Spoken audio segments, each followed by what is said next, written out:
things. But got it. Yes. Again, just to let you know, we may be bringing on another fun member of the team who's been with us for a while, specifically to handle improv. And that is going to be our very own Ellis Bertrell. At least on my screen, he's right over here. So Ellis is actually, we've been chatting a little bit on the side, and we've been brainstorming because Ellis does competitive improv.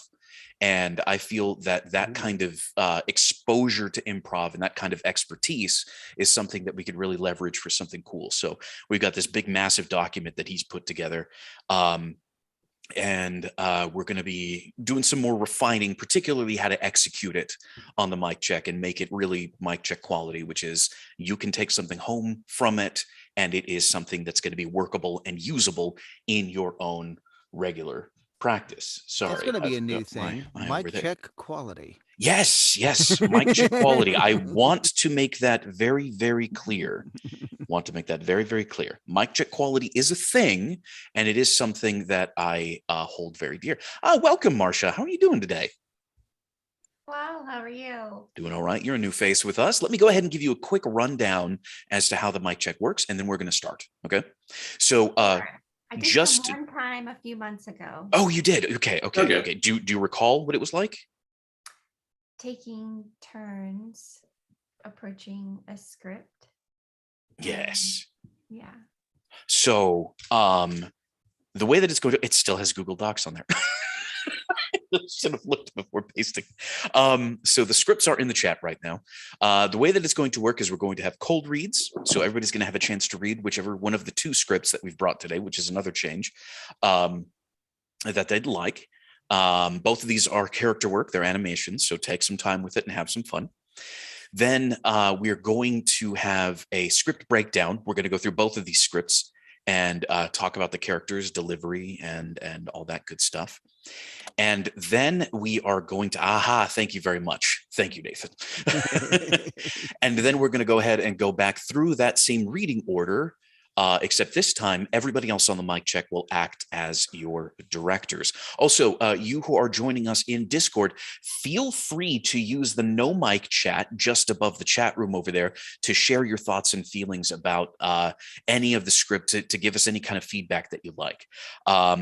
Just so that I make a plug for this, over on the Discord, we have been doing what are called disco nights, which is Discord only, where we all get together and talk about specific concepts in voiceover. And this month, is going to be entirely devoted to giving and receiving feedback.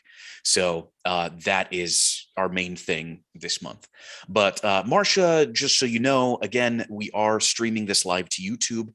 If that does make you uncomfortable, I totally understand. The videos are not monetized. This is just to keep a record of performances and improvements, as well as other topics of discussion that we may have had. So it's not like we're, trying to make money off of you or anything like that about this. The mic check is free, and it will always be to everybody who joins. But if you do want to support us on Patreon, feel free. There's that too. This is the Patreon call. But this is just it's just to keep a record of what we discussed. So that'll be up on YouTube right after, basically, if I remember correctly, how this doohickey works. But now that I have sufficiently gone through the whole thing, I'm going to go ahead and give us a start. But before I do that, do I have any volunteers to be the first to read tonight?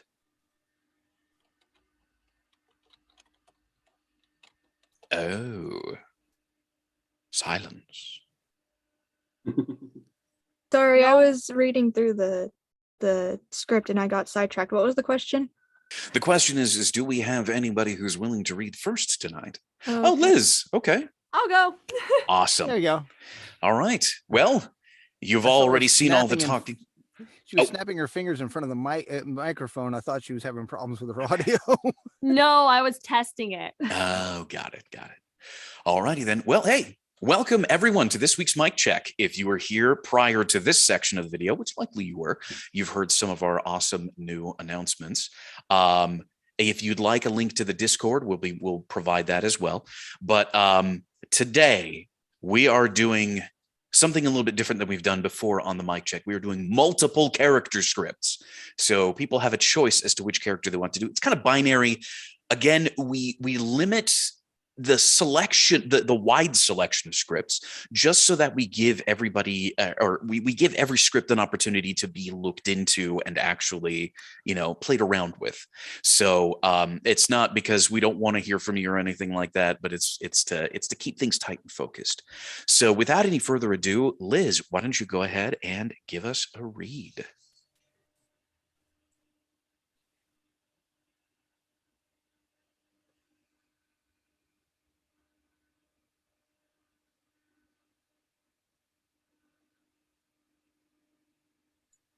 You're still muted, Liz. Okay, there we go. Better? Okay, thank you. You're pathetic, Ant-Man. Just like your daughter's science fair project. So, you finally admit it. We could have done this together, Hank. But you ruined that. That's why you're the past and I'm the future. Wow. Wow. Oh, I mean, I saw the punch coming a mile away, but I just figured it'd be all pathetic and weak. Wow. Hey, that wasn't fair. That's not part of my plan. What laws of man, the laws of nature transcend the values of man, and have transcended the laws of nature. Take the suit off, or I'll blow your brains out and peel it off. Emily.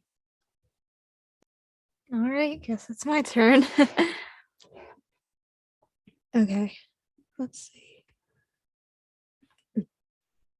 Log date 312. Maintenance check in progress. There appear to be Stevens infesting the kindergarten. I'd like the record to show that there were already Stevens here before reactivation. How many more Stevens are in this area? Oh, that's a relief. Have Stevens replaced humans as the dominant species on Earth? How did the Red Eye not detect you? Wait, are you the ones who broke the homeworld warp? Stop it! Don't break that! Mateo.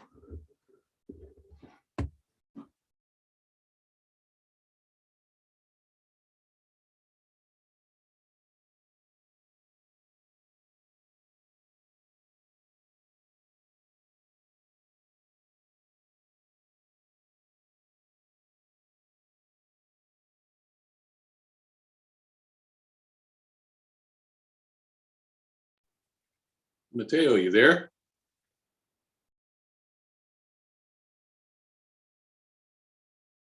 Okay, Mateo's not here for right now. So Emily, why don't you go ahead and choose someone else?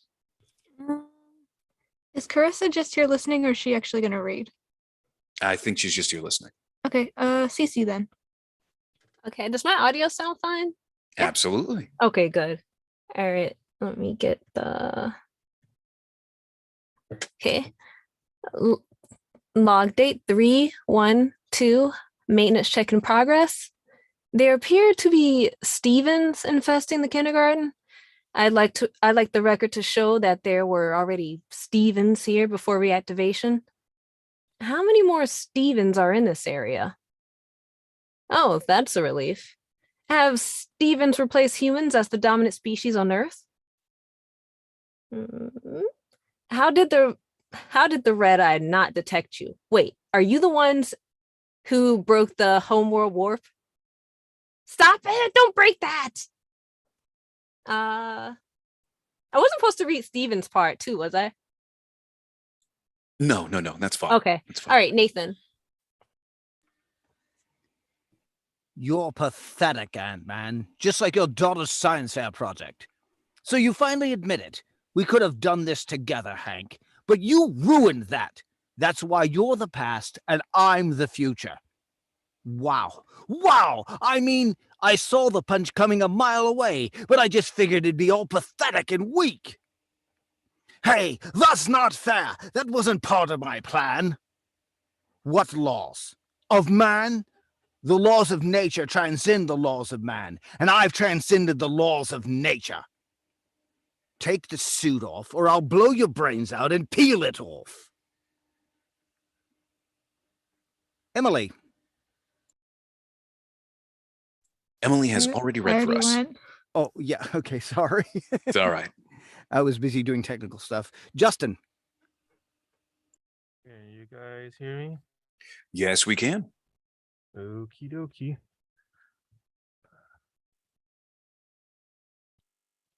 You're pathetic, Ant-Man. Just like your daughter's science fair project. So, you finally admit it. We could have done this together, Hank, but you ruined that. That's why you're the past and I'm the future. Wow. Wow. I mean, I saw the punch coming a while away, but I just figured it'd be all pathetic and weak. Hey, that's not fair. That wasn't part of my plan. What laws? Of man? The laws of nature transcend the laws of man, and I've transcended the laws of nature. Take the suit off, or I'll blow your brains out and peel it off. Leonard.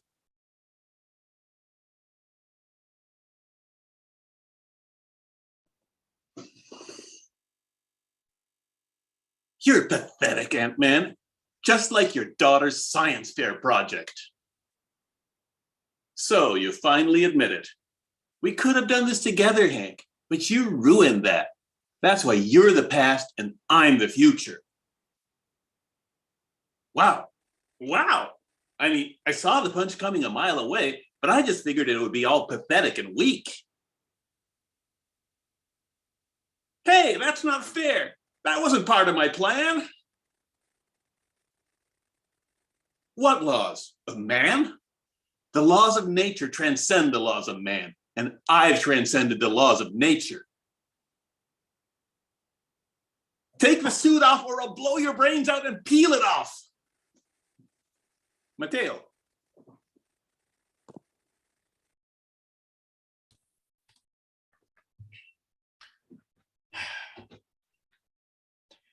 You're pathetic, Ant-Man. Just like your daughter's science fair project. So you finally admit it. We could have done this together, Hank, but you ruined that.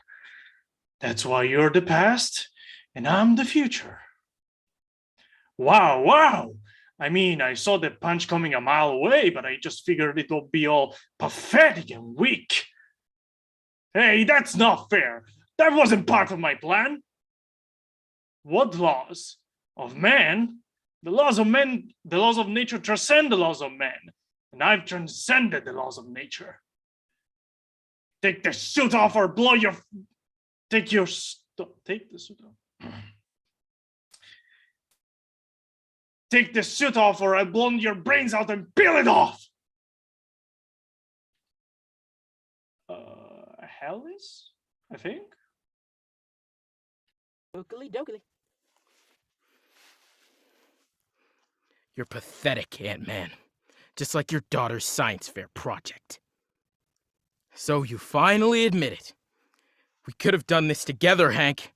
But you ruined that. That's why you're the past and I'm the future. Wow. Wow. I mean, I saw the punch coming a mile away, but I just figured it'd be all pathetic and weak. Hey, that's not fair! That wasn't part of my plan! What laws? Of man? The laws of nature transcend the laws of man, and I've transcended the laws of nature! Take the suit off, or I'll blow your brains out and peel it off! And I will pass that off to Marsha? I'm really bad with names. Thanks.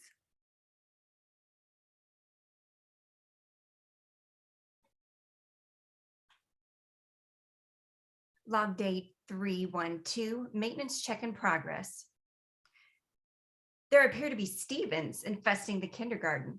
I'd like the record to show that there were already Stevens here before reactivation. How many more Stevens are in this area? Oh, that's a relief. Have Stevens replaced humans as the dominant species on Earth? How did the red eye not detect you? Wait, are you the ones who broke the homeworld warp? Stop! Stop it! Don't break that!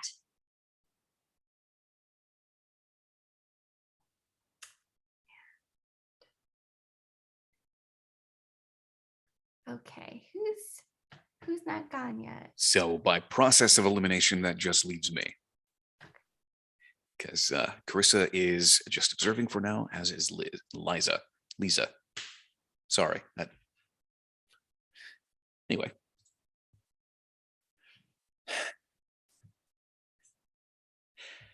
You're pathetic, Ant-Man, just like your daughter's science fair project. So you finally admit it. We could have done this together, Hank, but you ruined that. That's why you're the past and I'm the future. Wow. I mean, I saw the punch coming a mile away, but I figured it was just going to be all pathetic and weak.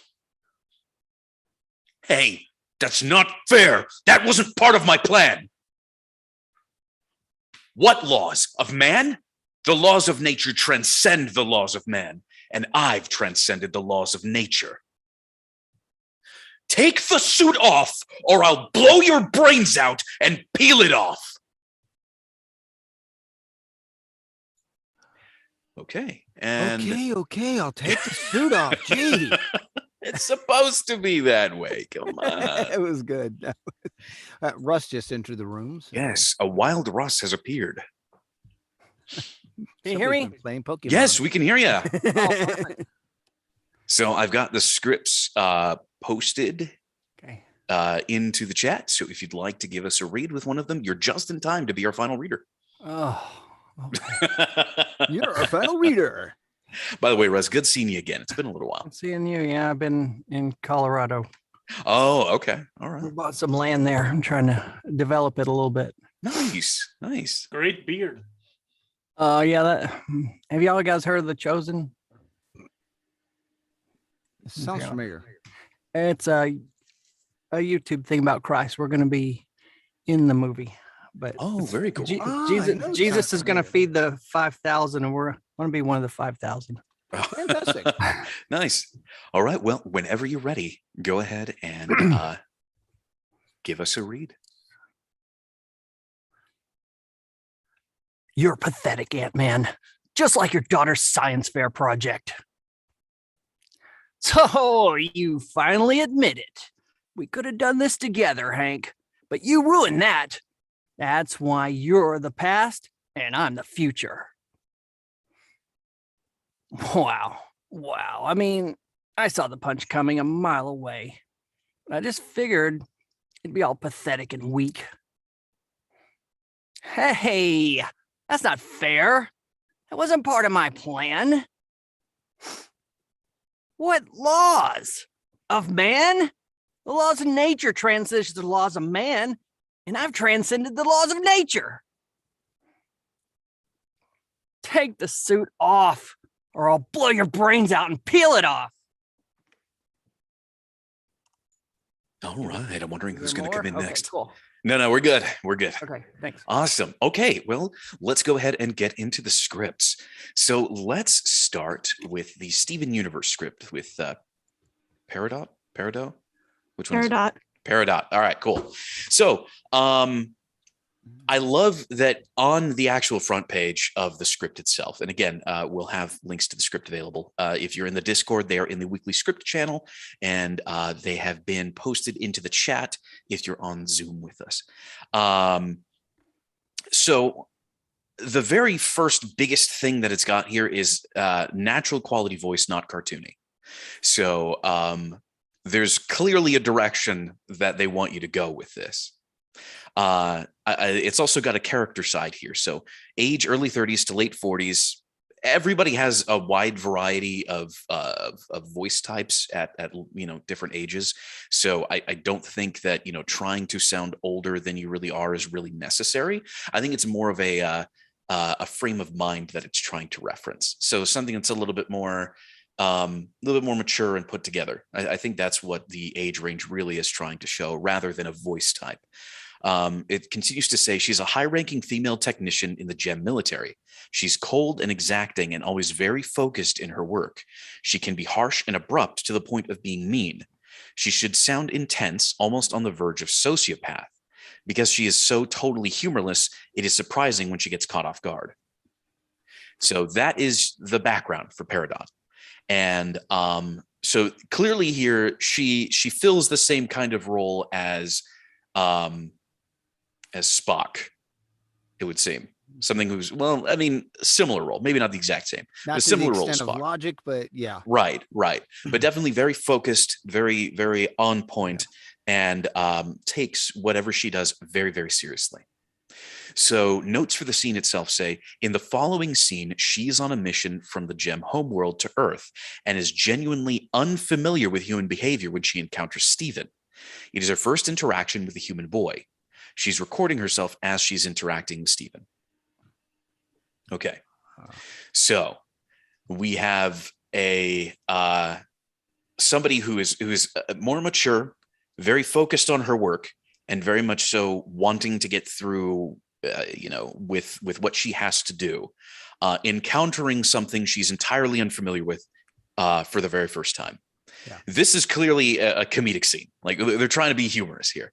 And the thing is the humor is really going to come through with playing the character very seriously. That's the character.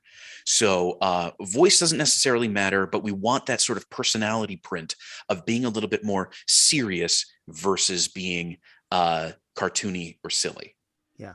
And I take big note, because I heard this in your reads, that the part where she's speaking into a recorder, I didn't hear any of that on those cold reads. So make sure you lock onto that piece of direction when you get ready to read those lines, because you want to make sure you sound like you're not speaking to another person at that point. You're somebody recording yourself, and you're going to sound completely different when you're talking, recording yourself, not like you do as a voice actor, but recording yourself as a scientist trying to record themselves. So just, make sure and keep your eyes on that direction. So despite, also just wanted to make it very clear, even, despite any gender roles that are assigned to each of these, you're welcome to read whichever one you'd like. I think it'd be fun just to sort of experiment with the characters as well. So you're not locked into anything, but whatever you're more comfortable with. So with this one in particular, yes, your character is now talking into a recorder. So that means they are like, how would you describe the vocal tone of somebody who's talking into a recorder? You're gonna talk a little bit lower because it's kind of like talking to yourself a little bit. Exactly. Mm-hmm. Slightly detached.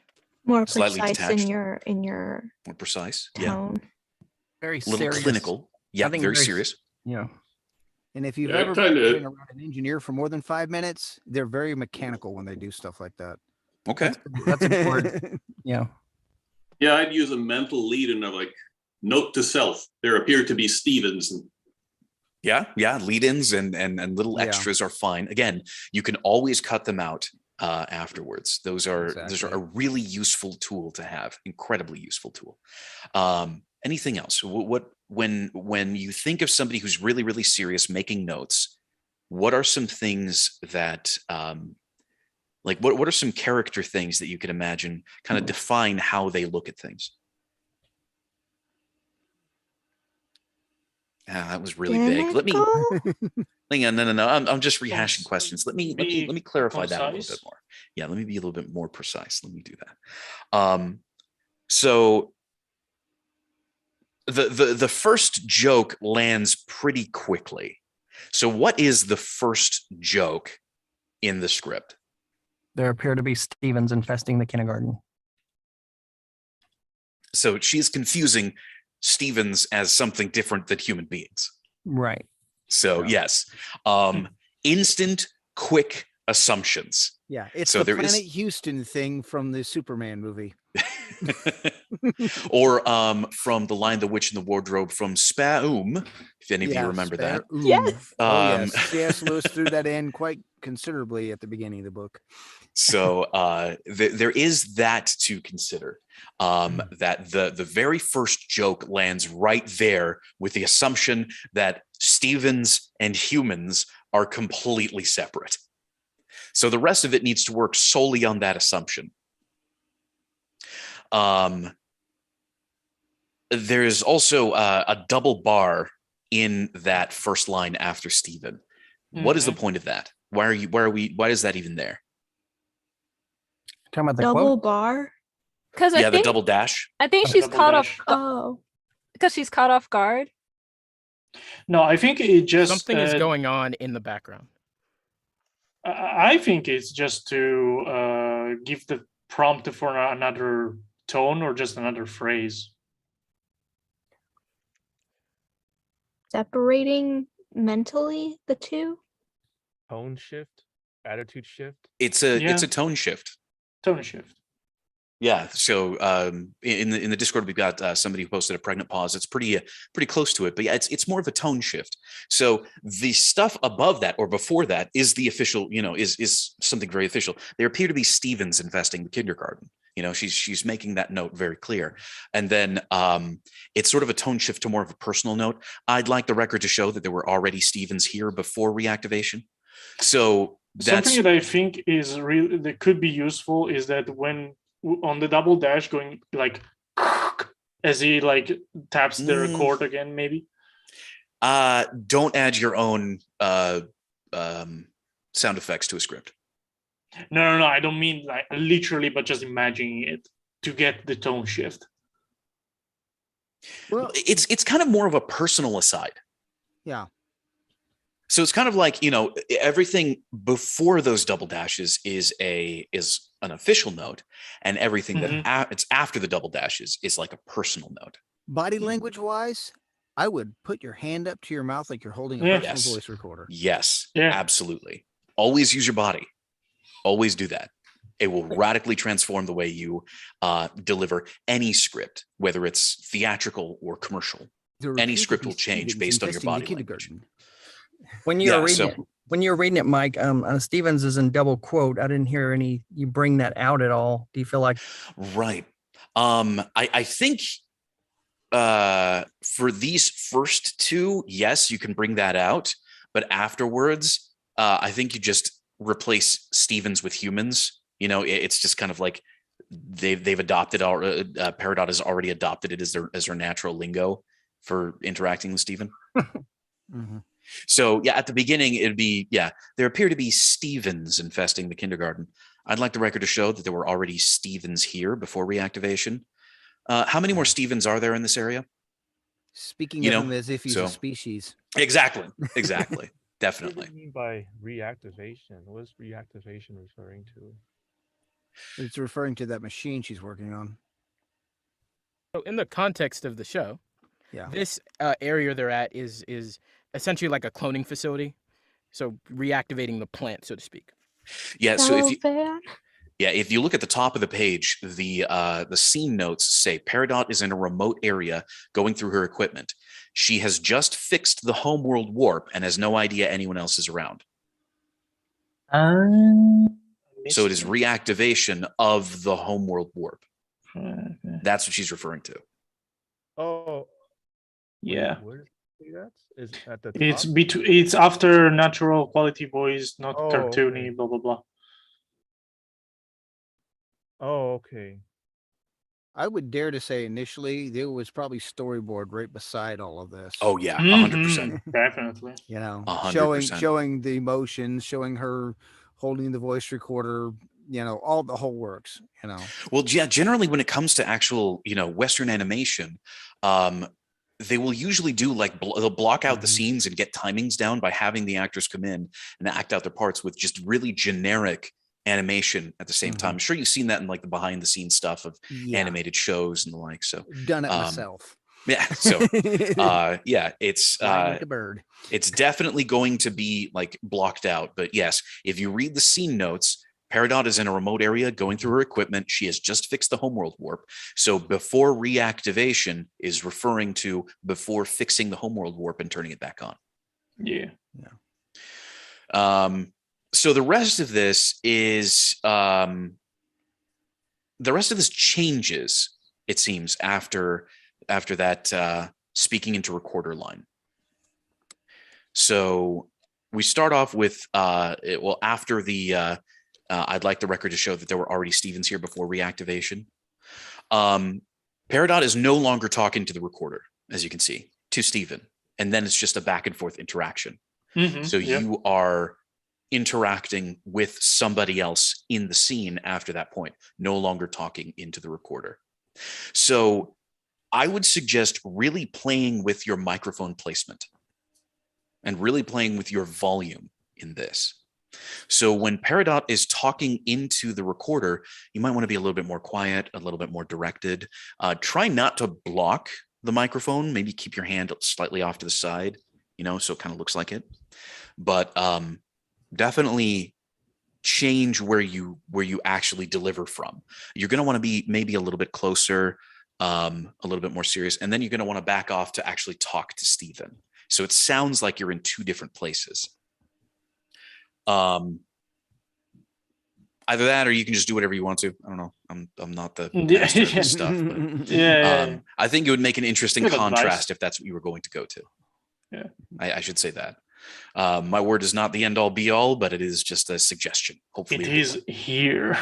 I gotta say, it's a lot of fun to do. Okay, so then we have a couple of other scenes that it changes to. Your longest scene is interacting with Steven. So then after, no, there's lots of humans, my dad, Lars, Sadie, lots of people. After that line from Steven, it says, later, the crystal gems confront Peridot. So that means that Peridot is genuinely shocked and surprised because she didn't know there was going to be any other gems there. So this is supposed to be one of the few times that Peridot's emotions actually like bubble up and show themselves, I suppose. And then finally, if you're going to be agitated, again, you take your engineering work seriously. If you're going to be playing Peridot, you take it seriously. And anybody who touches your stuff and breaks it, oh boy, heaven help them. Heaven help them. So yeah, really be agitated, like be in the scene, get a little bit ruffled up. Like that's going to just sound good. And if we need to pull you back, we'll pull you back, whatever. But does anybody have any other comments, observations, or questions on Peridot before we move on? I have one. What's up? In the directions, it says she should sound intense, almost to the verge of sociopath. Well, maybe I'm missing something. How does exactly a sociopath sound like? Is there a particular tone? I interpret it as this person has zero social skills. Yeah, no social skills. No. I don't know. I've been around a lot of engineers, so a lot of times I work in television. It happens, and engineers rarely have social skills. Okay, that pretty much describes her to a T. They don't work very well. It depends. I mean, the engineers that I've known haven't had a lot of social skills. So Bren, please correct me if I'm incorrect. He's in the Discord. But from what I understand, the clinical definition of sociopath is somebody who completely lacks empathy. They have no empathy, so they cannot recognize someone else's neither their emotional states, sometimes not even their humanness. Other people sort of become objects. Actually, that's psychopaths. Sociopaths have limited empathy. That's right. Okay. Okay. Thank you. That is the correction I needed. So sociopaths do have very limited empathy. So it is basically to the point where they are mostly disconnected with what's going on in the scene.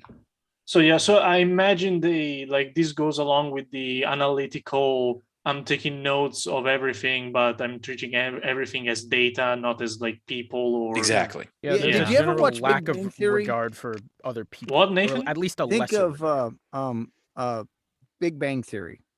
Yeah. Now, Sheldon, I guess. Sheldon in particular, you know, Okay.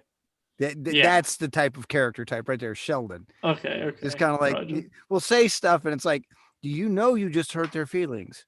Well, I don't think I hurt their feelings. Do they have Pretty much. feelings? I don't think they have feelings. Yeah.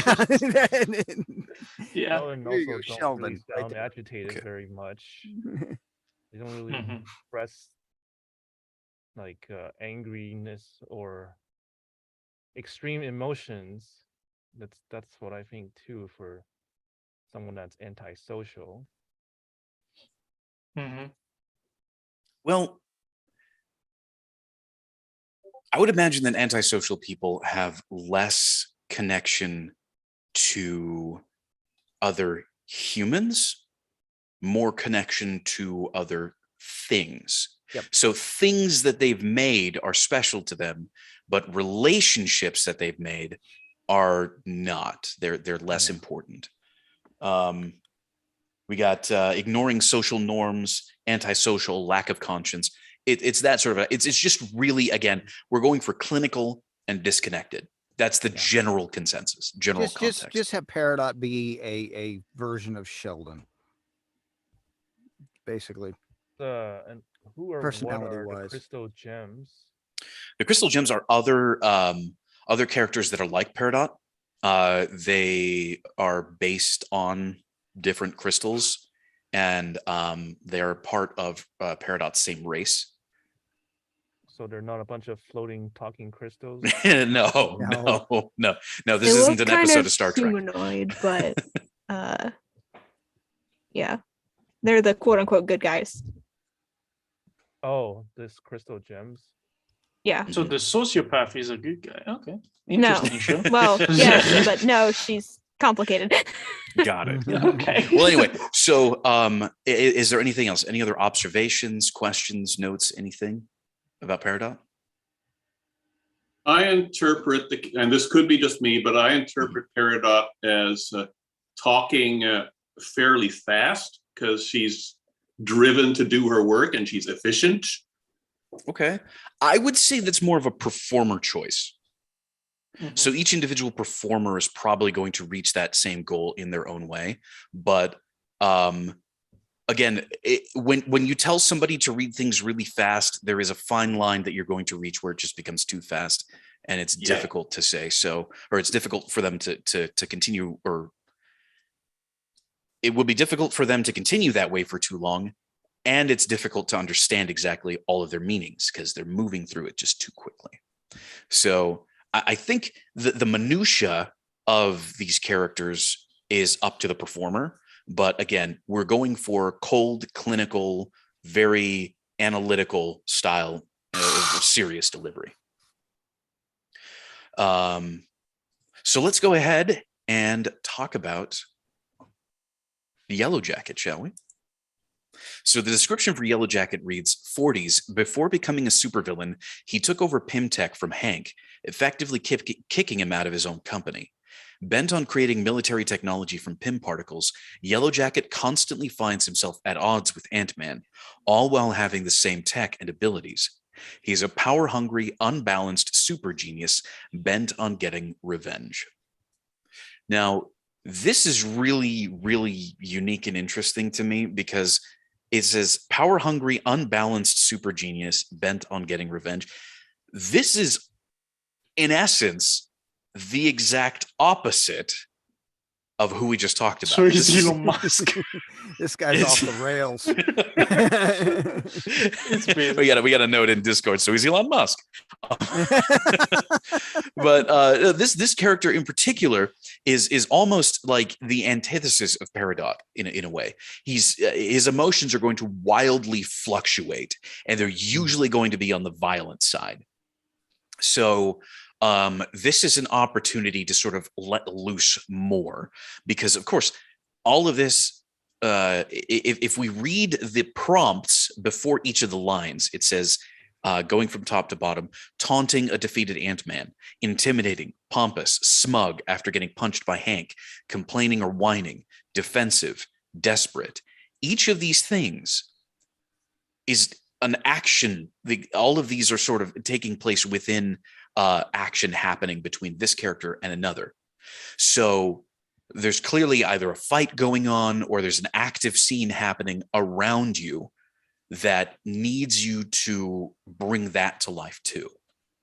So while you can be calm and collected in some of these, other times, maybe you have just finished a fight. It says taunting a defeated Ant-Man. Go ahead and be a little bit out of breath there. Like there's some interesting choices that you can make to bring the world that you are inhabiting as this character and bringing the scenes that you're seeing to life. Now, this particular set of lines is really interesting in that each one of these sections is sort of its own self-contained scene. You could string them together, but they're kind of out of order. I wouldn't necessarily say that it would be a good idea to reorder these to deliver them, because some people are really, really, really, really particular about that. There is something to be said that if somebody cannot follow basic rules and order, that's an easy disqualification. And let me tell you, when it comes to casting for these things, these casting directors are listening through hundreds and hundreds and hundreds of submissions. Yeah, seeing as they have them numbered, yeah, I would stick with that direction, Mhm. just because they've numbered it with a reason for numbering it. So Right. So that means that each one of these sections is a completely different scene that you have to bring to life. So this is like trying to put together a really good character demo, a really good theatrical demo. You want each scene, each individual section of your theatrical demo to be a view into a different world, not be a soundbite of a slightly different character. So give yourself a little bit of a before and after. What happened? How is Ant-Man reacting to you? See these things, write them out a little bit if you have to. But again, you are mostly unbalanced. You think you're smug and superior almost at all times. So you really have to play up that supervillainness, the comic book supervillainness of this character. More and more, though, a lot of these companies are looking for people to ground their performances more in reality, to sound more like a living human being throughout these whole things, or throughout the audition process. So make sure that you really think about the scene you want to portray. I'm not going to tell you what those scenes are, because you can approach this however it is that you'd like. But each one of these does have a place. So let's talk about it a little bit. So number one, what has happened here? Ant-Man's defeated. Ant-Man is defeated. So that means what happened? The Yellow Jacket just walk in and Ant-Man fell over dead? Like, they fought? Yeah. Maybe. Yeah, maybe they fought. Maybe Ant-Man got captured, got stuck in a trap. Maybe, I don't know. Oh, yeah, looking at him hanging there with his, arms shackled and legs shackled. I'm picturing that scene from the Ant-Man movie. Yeah. So either way, this is a victorious tone. Your character is the winner here. And you are clearly mocking Ant-Man. Yeah. You need to be. I own you. Yeah, exactly. I own you. So your character needs to be upfront and in control on this one, 100%. So what's happening in scene 2? What's going on there? It kind of sounds like he's trying to put him down. What's the word I'm looking for? I'm blanking on the word I'm looking for. Well, he's trying to shame him. Shame. Thank you. That's the word I was looking for. Because, with a line like, "We could have done this together, Hank, but you ruined that." I think it denotes that shame. Hank choosing to be on the side of good and not joining him in his crazy basically wrecked everything he had planned. So it's like, you know, Guilt tripping almost, maybe? yeah, I think Yeah, I Ant-Man agree. is trying He's to just appease him in a grinding way it where in he's that- like, listen, you were the better man. You were right. Okay, just stop this. But he's giving him justification. And that's probably the worst thing you can give to someone like this. So now Mhm. he's like, oh, yeah, that's what I thought this whole time. And I told you that I was awesome, but you didn't believe me. And now this is what happens. There you go. That's another really good Yeah. alternative for that line. Vindicated. Vindicated is a really, really good alternative Yeah. description for that line. And it lands with, so you finally admit it. Yep. Mhm. So moving on to scene 3. What's going on here? He You is, got walloped. well, Yeah, I think he's legitimately entertained on some level. I think so too. Oh, you still got some fight in you, huh, old man? Yeah. I would say differentiate the wows. Remember, Yellow Jacket, you just got punched in the face. All right. Wow. And yeah, exactly. Wow. Wow. Oh, I don't know if it happened right at the wow. I'm assuming it happened right after, or you're speaking right after you got punched in the face. But again, you just got smacked. I don't know if any of you have ever been punched before, but like the vision goes white briefly and you kind of like, what just happened? But again, this character is unhinged, unbalanced, and totally bent on revenge. They want to put Ant-Man down wherever possible. But maybe, just maybe, at least I'm getting this. You could all see this slightly differently. I'm getting kind of a little bit of a respect vibe from this. Because he says, I saw the punch coming a mile away, clearly trying to be smug about it. But I just figured he'd be all pathetic and weak. Maybe he's kind of impressed that there's a little bit of fight there. Not that he's worried about it, but just a little bit impressed. I know that there are villain tropes that do that. They're like, oh, you do still have some fight in you. That was pretty good, but it's not good enough. That kind of idea. Yeah, true. Or like a fight I got in junior high school. Yes.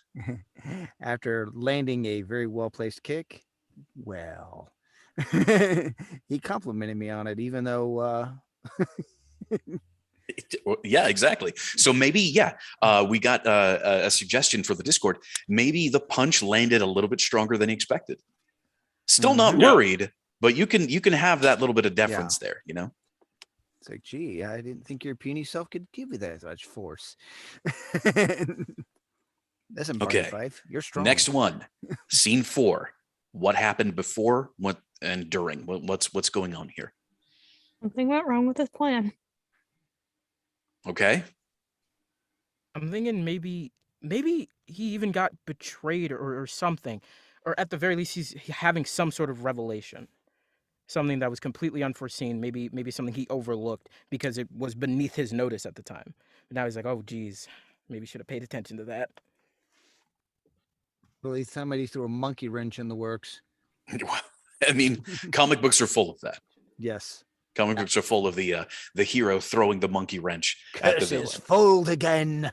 Yeah, basically. But so it says complaining or whining. Hey, that's not fair. That wasn't part of my plan.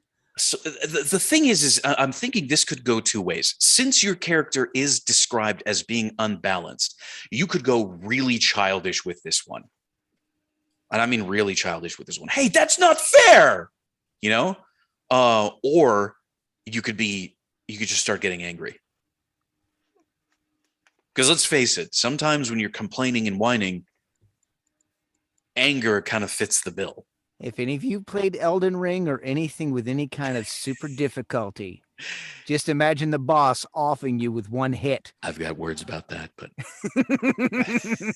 there you go. That's the approach to take to that right there. I think the answer, Michael, may be to make it a turn where you're whiny and then you get angry. Yeah, you could do that too. Mm-hmm. Or you could start the other way around. You could start angry and then go into the whining. Either way. Well, that's how it says, right? Complaining and whining. I didn't really say angry, but Yeah, actually. So somebody asked in the Discord, would you assume that he's like actually losing his control? I would say, yeah, absolutely. When somebody's complaining and whining, and when something is just not going their way, particularly the more unhinged they are, I guarantee you that they've lost their cool at that point. Yeah. And actually, this is a really good opportunity. This is one of the several good opportunities that's in this to lose your cool. They're going like Kylo Ren with the lightsaber against the console thing. Yes. yeah, that's actually yeah. Okay, so next one, scene 5. What's going on there? He has been accused of breaking the laws, but he's trying to explain why that doesn't matter. I'm above the law. This I personally actually see this in like the middle of the fight, and in the middle of a fight, and Hank says to him something like, "You can't do this. You can't. I mean, these are innocent lives. There's laws that you're breaking, stuff like that." And then he just responds. Now, defensive again. A lot of these could veer into just angry screaming and yelling. And that defensiveness is coming from a man with a god complex. Oh, so I mean, when he's like, "I've transcended the laws of nature and transcended the laws of man," this guy thinks he's a freaking god. Yeah. And I mean, we're talking. Well, every villain that's ever been out there that has a god complex. So then glowy-eyed Goa'uld from Stardate. Yeah, I just came here from watching The Boys, so I got the feel. There you go. Let me guess, Homelander, right? I am the hero. Okay, yeah, somebody like Homelander. And then finally, 6, desperation. You cannot be cool throughout this whole thing. You can't do it. There's no control that you should be having at this point. You got the shaky hand, and if he says, "I'll blow your brains out," which means he's holding a gun, which means he's going completely, totally off the rails. So he's got the shaky hand going on, and I'm gonna blow your brains out. Yeah, exactly. Desperate to do anything. So do not play that last line cool or calm, because desperation isn't cool or calm. Those are mutually exclusive. You can't have them in the same room. I will not be able to play this thing sitting down. Good. You should. Nobody should. And again, the final note the final note for both of these scripts: use your body, get into it, absolutely. See the scene. If you need to look around a little bit, do it. Of course, try to stay on microphone, but still look around, see the scene, interact with people, know what's going on around you. That is going to be huge to bring both of these to life. So before we move on, any other thoughts, comments, questions, or ideas on either one of the 2 scripts? Anything at all?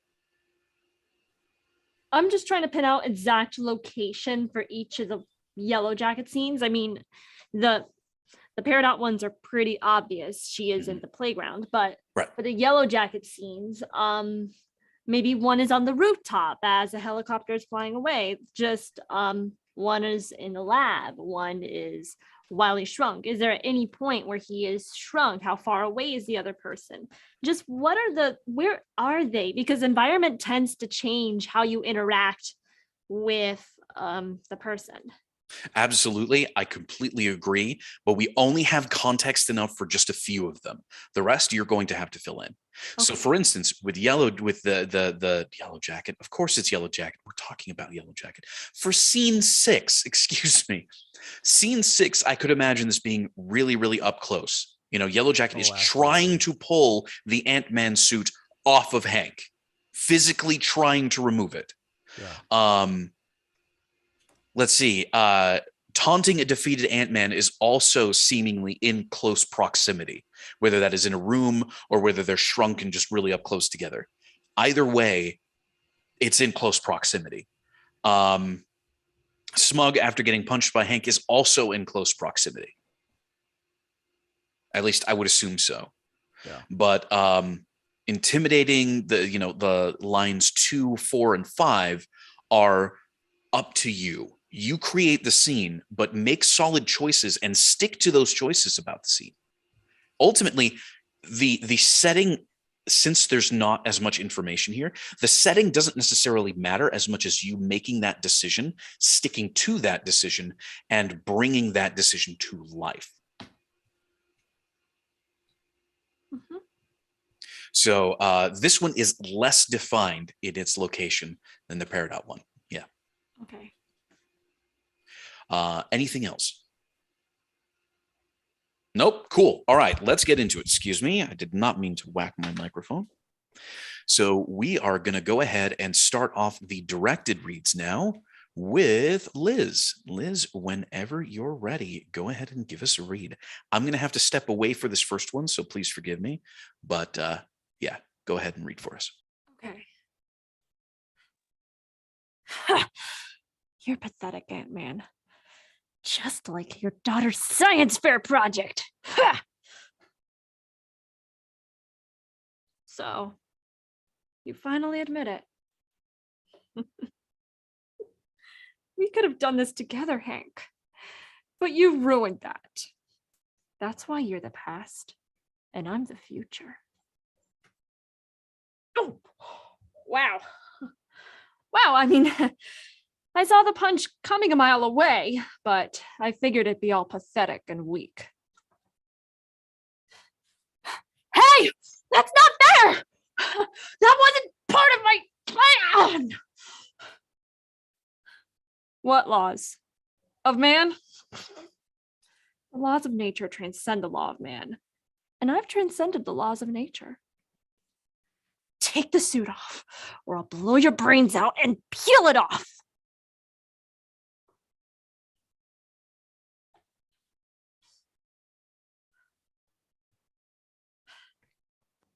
Okay, opening it up. I kind of feel Thank you, like with Leonard. that second line, the intimidating pompous, I felt the pompous, but I didn't feel the intimidating. I think on the "but you ruined that," you can kind of bring it lower, bring it more personal. Kind of play Agreed. with the levels of that. For me, for what's it? For your pathetic Ant-Man, just like your daughter's science fair project. Towards the end on that, I want a little bit more, or no, I want to hear less of a struggle, because Ant-Man's defeated. You know, you are not, well, you might not be, you're not physically struggling anymore, assuming it was a fight. If it is, you're catching your breath, you're recovering, but you're not still trying to like hold him down or anything. He's beat. Are you talking about the fourth line? No, the first. You're pathetic, Oh, the Ant-Man, just like first? you're, Okay. yeah.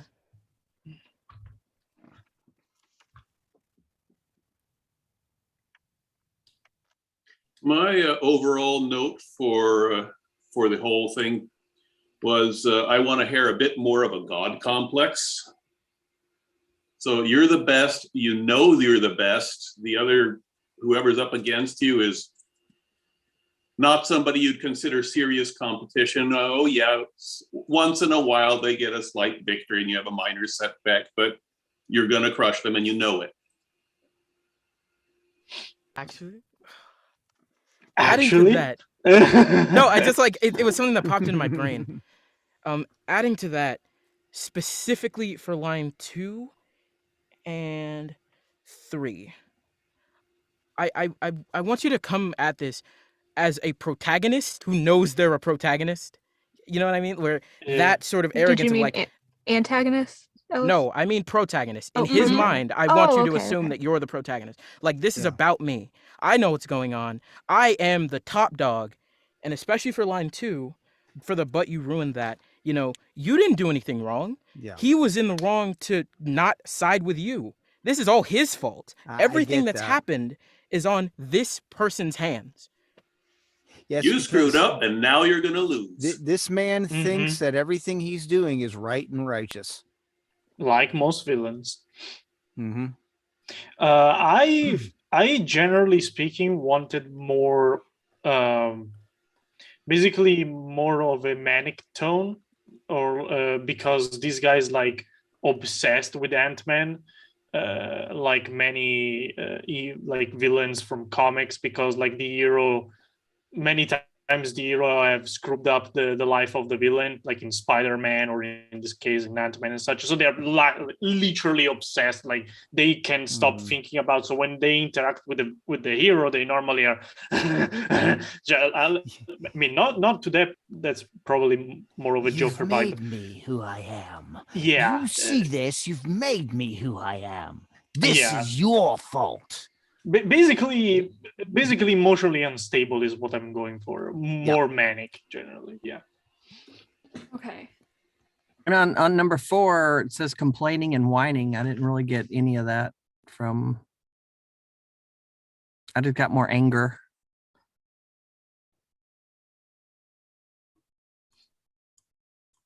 I think we given enough directions. We gave a lot. Yeah. So, how about another read? All right. Yep.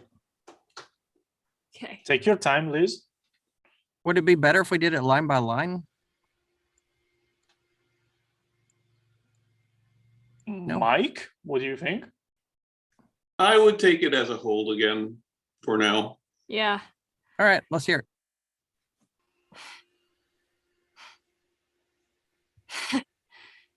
You're pathetic, Ant-Man. Just like your daughter's science fair project. So, you finally admit it. You see, we could have done this together, Hank, but you ruined that. That's why you're the past and I'm the future. Wow. Okay, wow. I mean, I saw the punch coming a mile away, but I figured it'd be all pathetic and weak. Hey, that's not fair! That wasn't part of my plan! Oh. Laws? What laws? Of man? The laws of nature transcend the laws of man. And I've transcended the laws of nature. Take the suit off, or I'll peel it out myself and blow your brains out.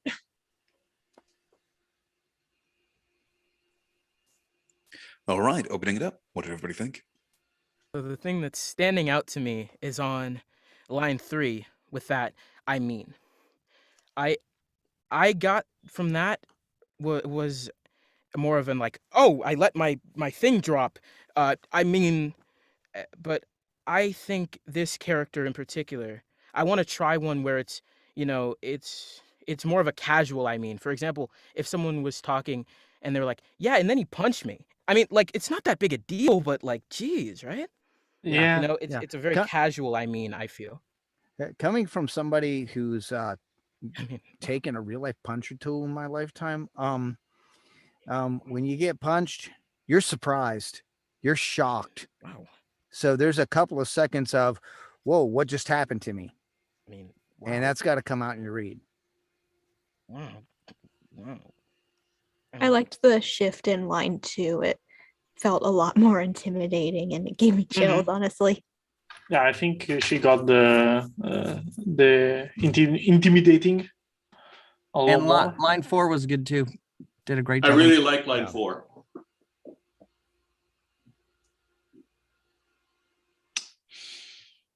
Overall, I'm feeling like you're talking to Ant-Man like he's more of an equal, and I think you should be assuming, or not assuming, you should be knowing that you're the superior person here. Ant-Man is just this puny loser who occasionally gives you a mild bit of trouble, and focus more on that attitude.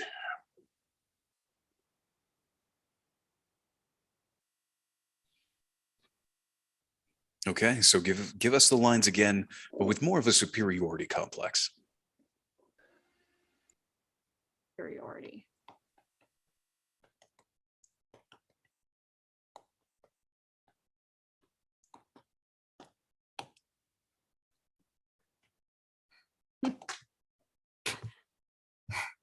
You're pathetic, Ant-Man.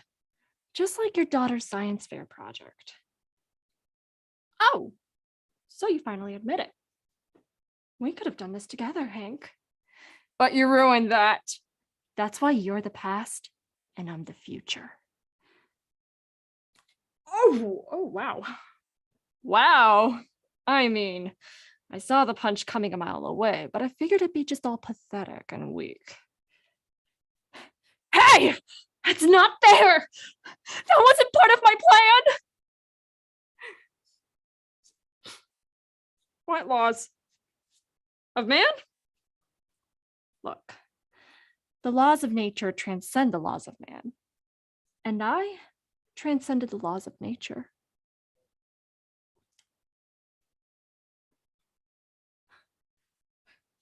Take the suit off, or I'll blow your brains out and peel it off bit by bit.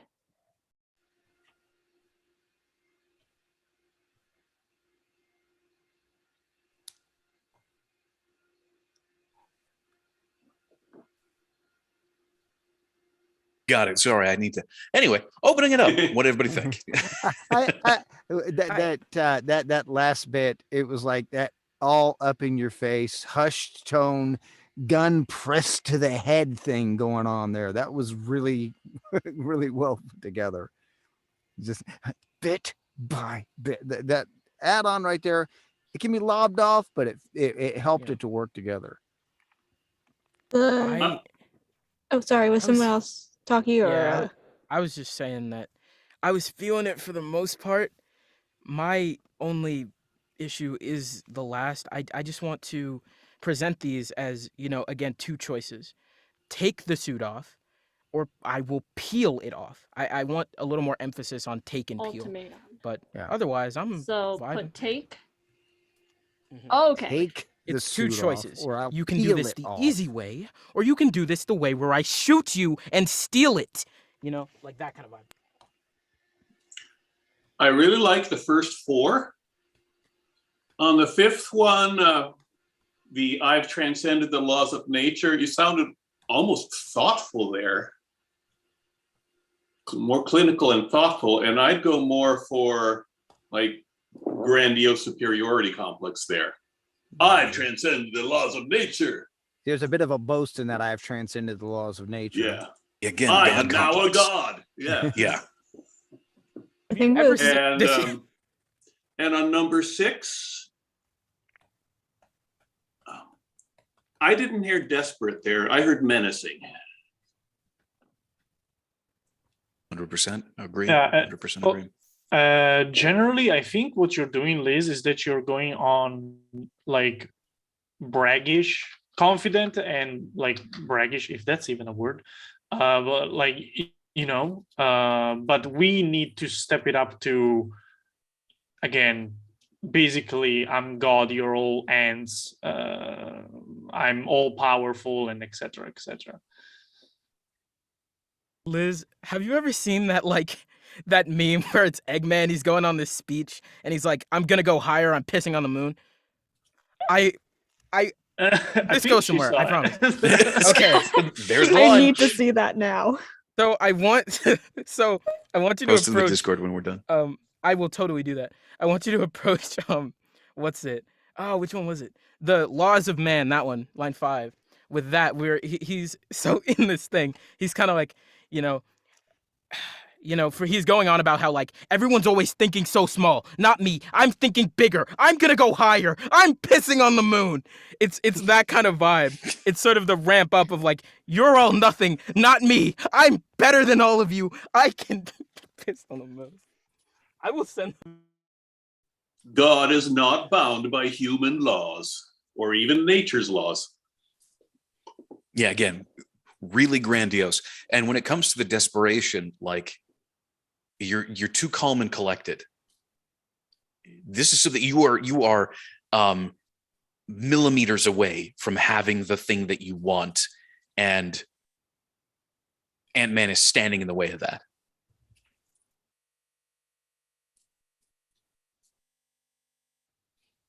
So just lines 5 and 6, whenever you're All ready. right.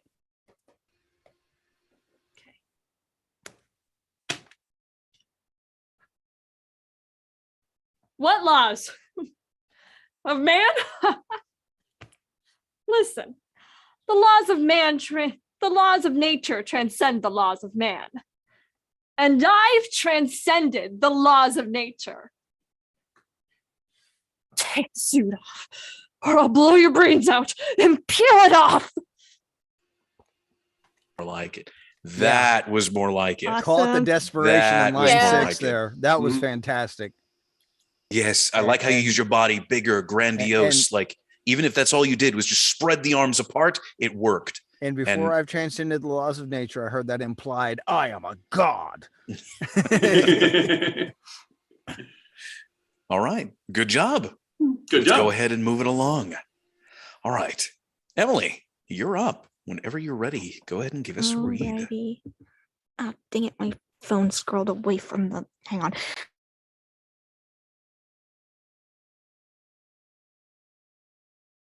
Okay, sorry about that. Log date 312. Maintenance check in progress. There appear to be Stevens infesting the kindergarten. I'd like the record to show that there were already Stevens here before reactivation. How many more Stevens are in this area? Oh, that's a relief. Have Stevens replaced humans as the dominant species on Earth? How did the Red Eye not detect you? Wait, are you the ones who broke the homeworld warp? Ah! Stop it! Don't break that!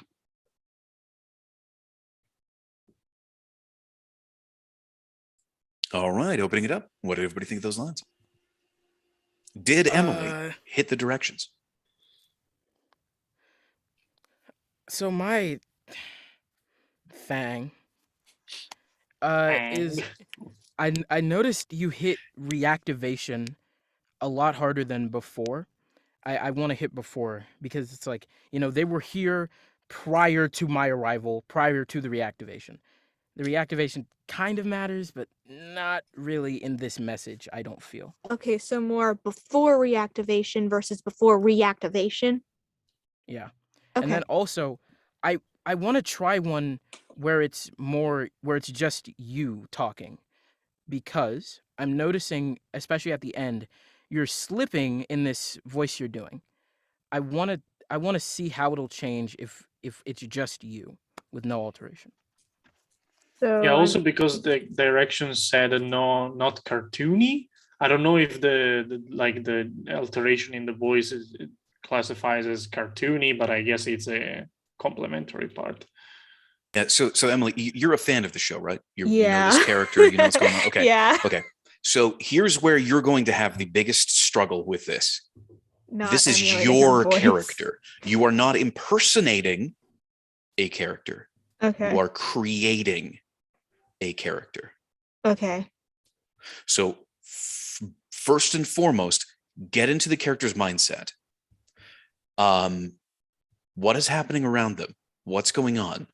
How would you realistically interact with people? Because one of the big things that popped out to me is that, and of course, if you need to keep it down for your family's sake or whatnot, that's totally fine.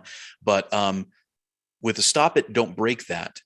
You let your voice tone go up as though you were yelling it, but your volume remained exactly the same. And that really doesn't sound good on a recording. It really doesn't sound good. If you're going to go for a yell it. Don't hold it back. Yell it. One of the best examples of how good that can actually sound is if any of you have ever played the game Sekiro: Shadows Die Twice, one of the first bosses you'll run into is Gyobu. Gyobu's introduction is yelled out loud. Is that the horse guy? Is the guy on the horse. Yeah. Yeah. So one of the first bosses that you'll run into is Gyobu. That is by far one of the best yelling lines I've ever heard. It is one of the most believable and natural I've ever heard. And it doesn't matter what language it's in. It's because the person who's doing it doesn't hold back. He's put himself in that position, in that mindset of he's on a horse riding, like thundering across the battlefield at the character and needs to be heard. I said I don't fucking remember it, but I remember the shot. I don't remember the line though. It's sad.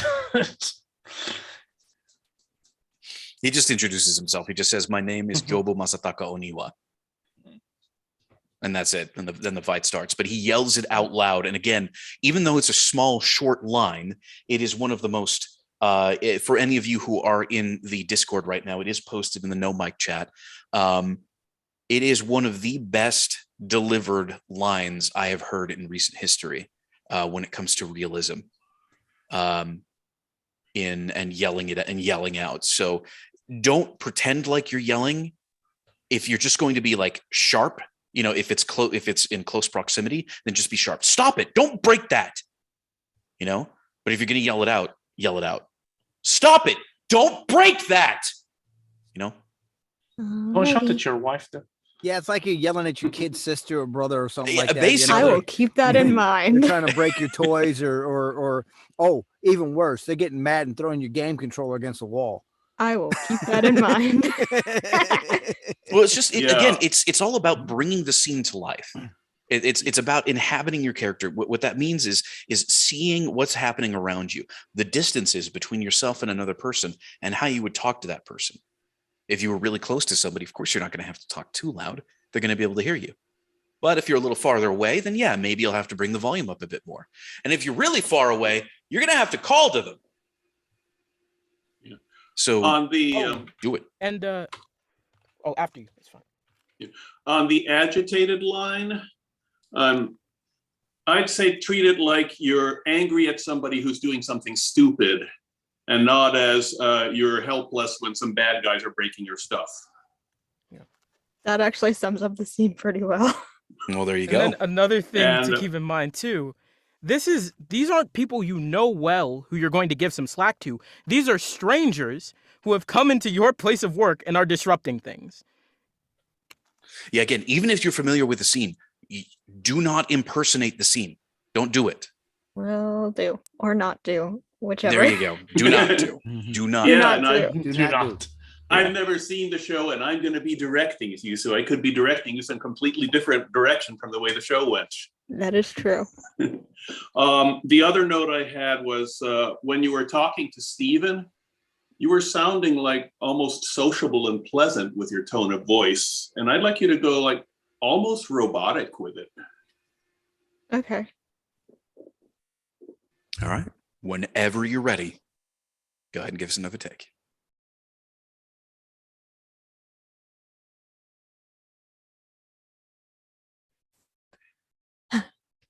Log date 312. Maintenance check in progress. There appear to be Stevens infesting the kindergarten. I'd like the record to show that there are already Stevens here before reactivation. How many more Stevens are in this area? Oh, that's a relief. Have Stevens replaced humans as dominant species on this earth? How did the red eye not detect you? Wait, are you the ones who broke the home? Are you the ones? I can't see. Are you the ones who broke the homeworld warp? Stop it. Don't break that.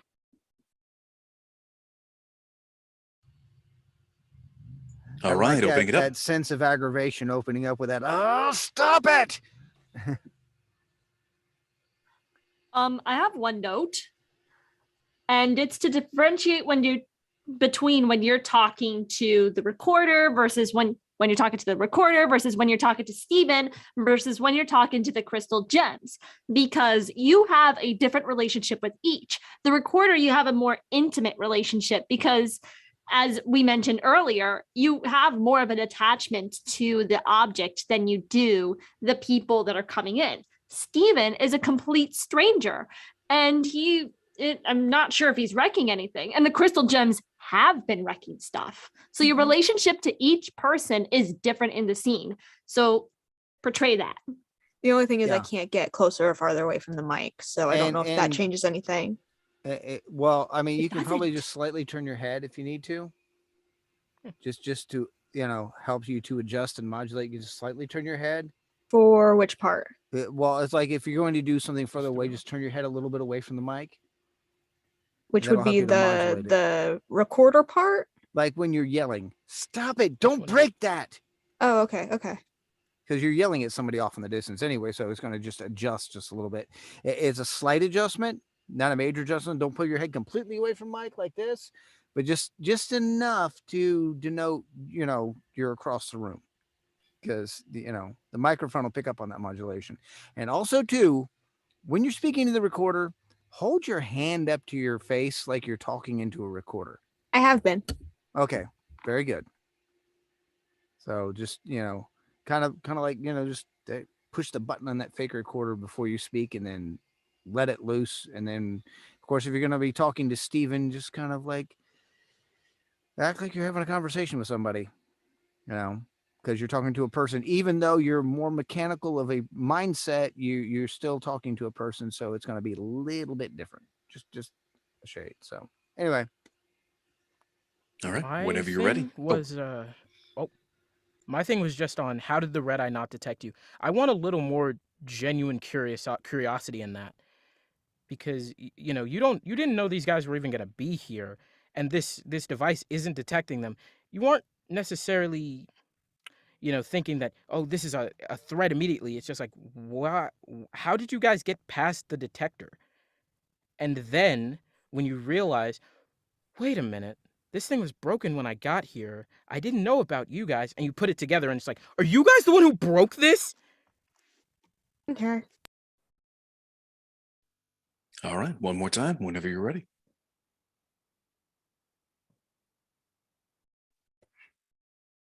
Log date 312. Maintenance check in progress. There appear to be Stevens infesting the kindergarten. I'd like the record to show that there were already Stevens here before reactivation. How many more Stevens are in this area? Oh, that's a relief. Have Stevens replaced humans as dominant species on Earth? How did the red eye not detect you? Wait. Are you the ones who broke the homeworld warp? Ah! Stop it! Don't break that! So, Emily, you were putting on a voice again. That means that you were impersonating the character again. And it showed. I was trying not to do that.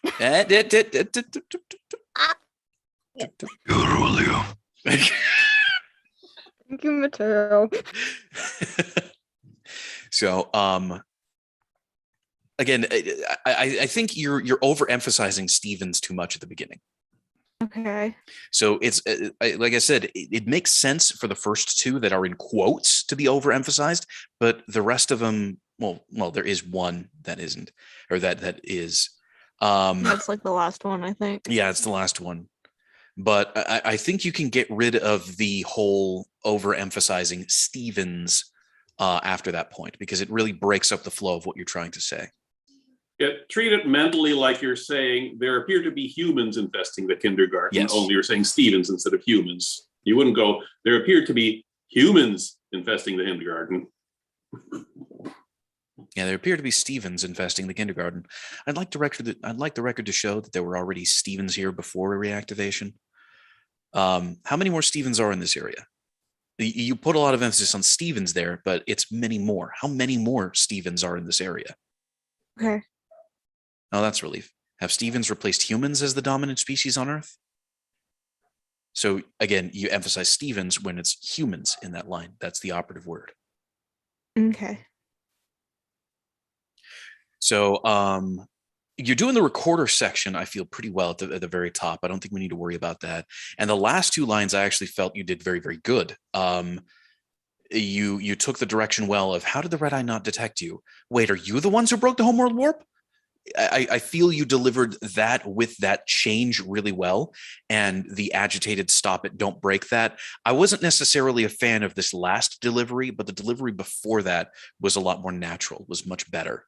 So for this round, let's just do the middle sections between those two bits of stage direction after Steven shows up out of nowhere and ending just before later the crystal gems confront Peridot. So it's going to be the last speaking into recorder line, then to Steven, and then Steven again, then, talking to Steven again. Okay. So basically it's just page 2 of the thing, but it's just going to be the lines between those two breaks.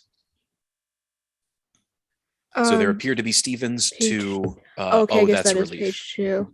I was like, wait, isn't this page 1? It's page 2. 10. Okay.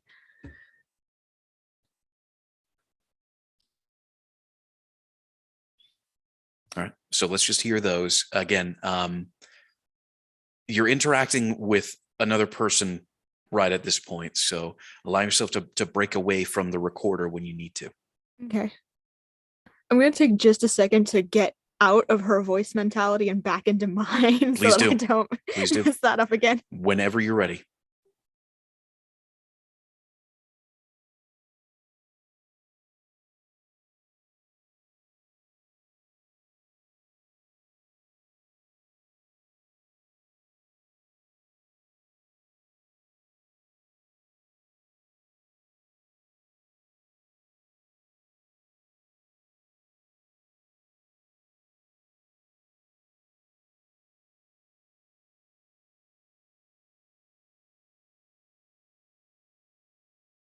Okay, I think I've got it this time. There appear to be Stevens There appear to be Stevens infesting the kindergarten. I'd like the record to show that there were already Stevens here before reactivation. How many more Stevens are in this area? Oh, that's a relief. Have Stevens replaced humans as the dominant species on Earth?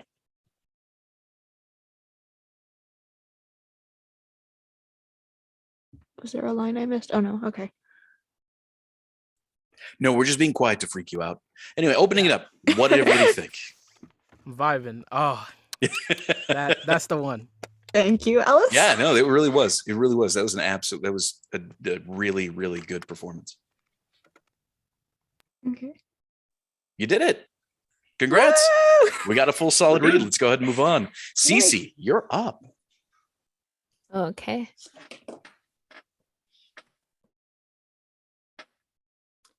Log date 312. Maintenance check in progress. There appear to be Stevens infesting the kindergarten. I'd like the record to show that there were already Stevens here before the reactivation. That's a relief. Have Stevens replaced humans as the dominant species on Earth?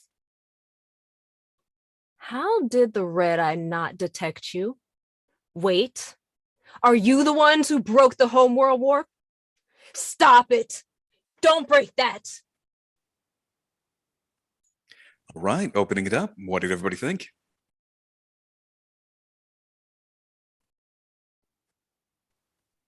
Well, look at that, Cece. You stunned them. Well, we skipped a line. Oh no, which one? The how many more Stevens? No, oh wait. No. Oh yeah. You're right. I did. Okay, so a line was skipped, but here's the thing: your performance was there, and it was there enough to not to almost erase the fact that you skipped the line. Now we do want the entire script read. Yeah. But so now that we have that note, performance-wise, how did Cece do? On the stop it, don't break that. I'd like a little more urgency, because if you talk to them a split second faster, you stop them from destroying something. So you don't go, oh, stop it. You go, stop it. Okay.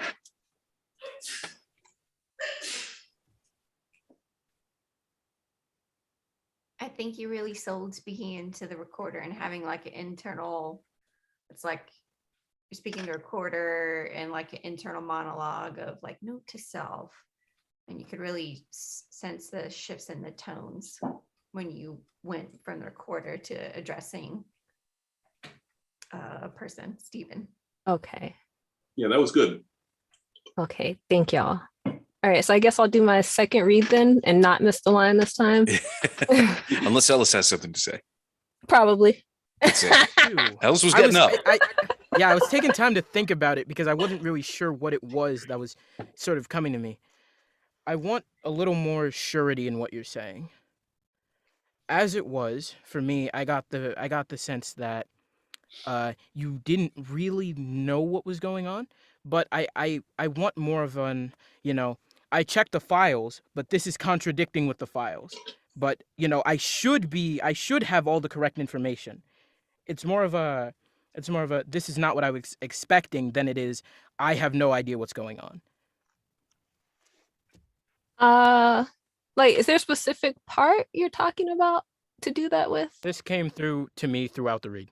I would like just a little more confidence, a little more surety in what you're saying. Okay. You know what you're doing, and if the universe around you isn't doing what it's supposed to, that's its problem.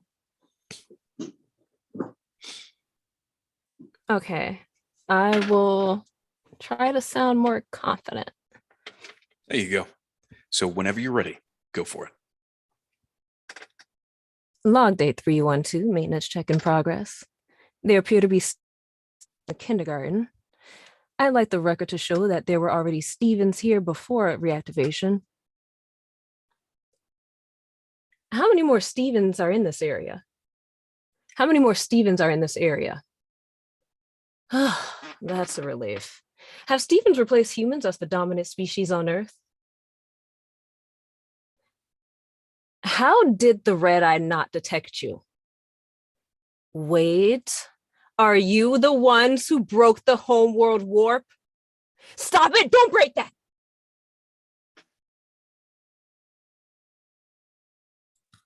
This one came through a lot faster than I feel it should have. Okay. You again, the emotional space is there, the tone is there, but it's just a little bit quick. A couple of other notes in the script itself. During the how did the red eye not detect you line, you really breathed out how, like it was, how did the red eye, don't do that. How did the red eye not detect you? Okay. The fact that this scanner thing didn't pick up on anybody else is the surprise. And then the realization, wait, are you the ones who broke the homeworld warp? You is the operative word in that line. Because again, you're suddenly realizing, wait a minute, are you the problem? So when you go into the stop it, don't break that, again, just slow that down a little bit more. Bit quick. Okay. How do I make her sound more confident? That's the part I'm having trouble with. Even more so. It's more the mindset that, this is what I know. I checked the files. I prepared for this. I know what's going on. It's not, there's no quick fix I feel. It's not going to come from just talking faster. It's about knowing what you're talking about. For example, what's something that you can talk about for hours and hours and hours because you know more about it than anyone else on the planet? Yeah, I don't know. Sometimes you don't know. What are you make them There's not like one thing that I know like a bunch of information about. What are you really into? Well, what's something that really excites you that you can, that really ignites that fire within you? For me, it's board games. I could talk about board games all day, and voiceover. I absolutely love it. I've been doing it for a while, and it is something that I feel, anybody can do. And I would love to help them get to the point where they can do it. But what are some things that just really excite you? Is it anime? Is it manga? Is it webtoons, video games, hanging out with friends? What is that thing? I mean, because for me, like I'm one of those people who knows like a little about a lot of things. Like I don't know like a lot about like just one thing.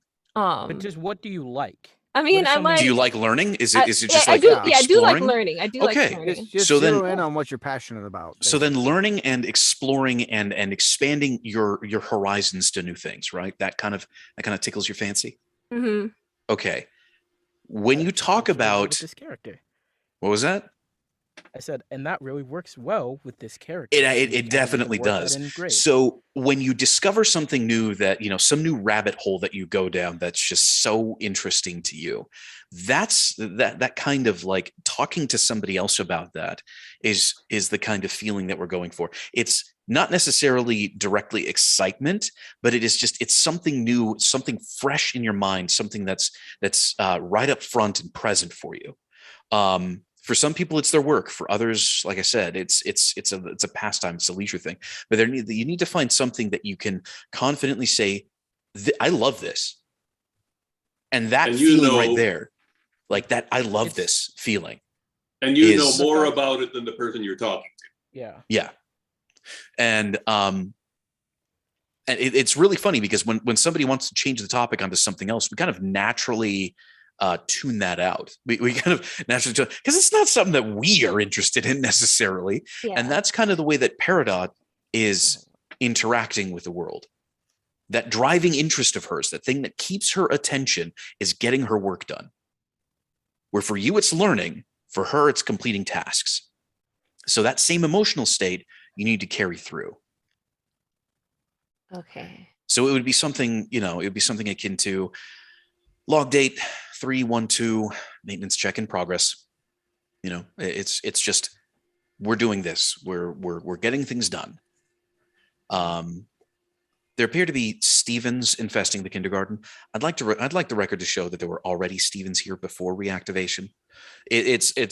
She knows the duties. Her thing that ignites her brain is the checklist of things to get done and getting as many checks on there as possible. Actually, I'm going to pull back what I said. Confident was not the word I should have used. Knowledgeable. Aware. Analytical. That is more accurate. Okay. All right. Does that help a little bit, or are you more confused? I mean, no, I'm not confused. It's just I just have trouble emoting. That's the problem. So, well, let's just give it a try. Just go for it whenever you're ready. Okay. Log date 312, maintenance check in progress. There appear to be Stevens infesting the kindergarten. I'd like the record to show that there were already Stevens here before reactivation. How many more Stevens are in this area? Oh, that's a relief. Have Stevens replaced humans as the dominant species on Earth? How did the red eye not detect you? Wait, are you the ones who broke the homeworld warp? Stop it! Don't break that!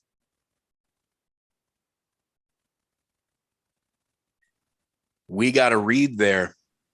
Mm-hmm. We got a That's solid read out of you there. 100%. Okay. Thank you, Carissa. # read. Indeed. But yeah, no, it was absolutely a solid performance. 100%. That was very believable. And you had your three different interaction zones of, personal, one-on-one to a group. Yeah, it was fantastic. I saw the scene, believe the whole thing. All right, thank y'all for y'all's feedback. Oh no, you were the one who applied the direction. Good on you. Yes. All right, moving right along. Nathan, you're up. Okay.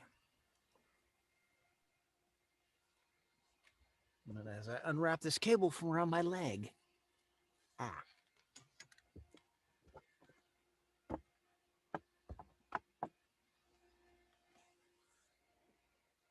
You're pathetic, Ant-Man. You're pathetic, Ant-Man. Just like your daughter's science fair project. So you finally admit it. We could have done this together, Hank, but you ruined that. That's why you're the past and I'm the future.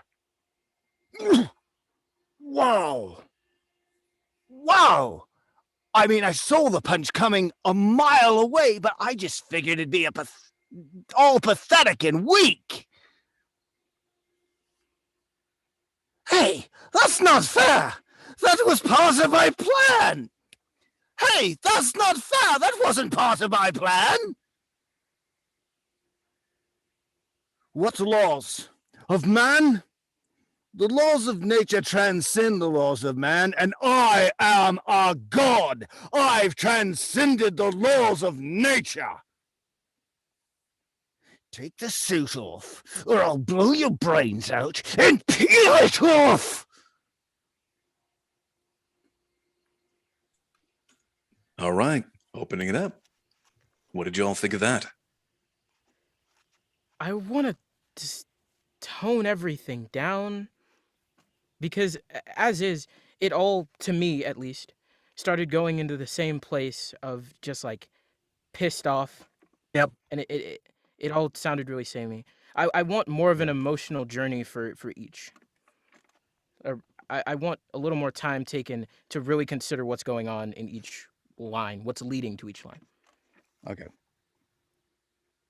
I feel like the smug line at the end, it could have had more of that feeling to it of, instead of being angry, more of like you're trying to show off that you're excuse me, that you're stronger, you're better. Like you're not mad at him, you're being what's the word I'm looking for? Dang it, I'm having a hard time finding my words tonight. I don't know. Yeah. Yeah, I'm catching something from both those directions, and I'm going to change it up and ditch the Malcolm McDowell thing. Well, the thing is your performance started really getting jokery. Okay. Yeah. Yes, I got the same. It was really jokery. Like you started moving into this pre-established T-shirt tonight. I should have worn my Marvel. I'm sorry, guys. Yeah, especially on the whining line, I completely heard the Joker. Yeah, I thought it was the only one on that. No, I got that too. So I have this tendency to like the Joker a lot. Well, I mean, the Joker's a really magnetic character, but here's the thing. Yeah. Much like with Emily, you cannot imitate a different performance. You need to build your own. Okay. And this needs to be built by you from the ground up. You need to see what's going on. You need to feel the actions and be in the place that this person is. This unbalanced. But so when you think of somebody who's a super genius, when you think of somebody who's really, really smart, how do they communicate? They talk down on you? Very much. Probably have to write a lot of things down. Some of them, yeah, I'm sure that there are those who will talk down to you. There are people who, because of their intellect, write things down. They write things down, but I think more importantly than that, they're very, very concise and eloquent. Yeah, they're clear in what they're saying. They don't want to repeat themselves. Yeah, exactly. So Yellow Jacket here is being very intentional about his choice of words. Yeah. So see the scene. Why are you saying what you're saying? Communicate that whenever you're ready. Okay. You're pathetic, Ant-Man. Just like your daughter's science fair project. So you finally admit it. We could have done this together, Hank. But you ruined that. That's why you're the past and I'm the future. Ooh. Wow. I mean, I saw the punch coming a mile away, but I just figured he'd be all pathetic and weak. Hey, that's not fair. That wasn't part of my plan. What laws? Of man? The laws of nature transcend the laws of man, and I am a god. I've transcended the laws of nature. Take the suit off, or I'll blow your brains out and peel it off. Okay, opening it up. What did everybody think of much that better. one? Much better. Mhm. Oh yes, so much better. Yeah, it was a My lot only better. thing is on line 5. I want to slow it down just a tad. Yeah. But that's all from me. I think that line 5 died a lot by the end, personally. Because I am a god. I've turned to senators of nature. Okay. I'll reread that line then. Personally. Yeah. Okay. On number 6, I am not hearing desperate. I'm Me hearing too. angry Menacing. and menacing. Okay. Yeah. Okay, I'll redo line 5 and 6 here. What laws of man? The laws of nature transcend the laws of man, and I am a god. I've transcended the laws of nature. Take the suit off, or I'll blow your brains out and peel it off. That was better. A lot better. Yeah, Loved both it. better. Both better. I think you could have gone ahead and done your angry and peel it off at the end, though. You had the desperate, then just the anger at the end would have really put an exclamation point on it. Blow your brains out and peel it off. Yeah. Yeah, yeah. On the second, coming back to the first performance, on the second line on Yellow Jacket, this time I heard the pompous. I didn't hear the intimidating, especially on "But you ruined that." I feel like maybe you could punk a little more with the like Taylor was saying. Okay. You ruined that. Like you're trying to get your point across, you know? So you finally admit it. We could have done this together, Hank, but you ruined that. That's why you're the past and I'm the future. Yeah, better. Definitely. Again, I also like the getting into character, moving your body while doing that. Yeah, I love the fantastic. adrenaline rush from this script. It's very fantastic. Yeah. I love doing these things. Yeah. I can All right. tell. Well, I think we've got some fantastic reads out of you. So let's go ahead and move right along. Awesome. Justin, you're up. Cool. Just so you guys know, I'm gonna switch to Peridot instead. Go for it. Okay.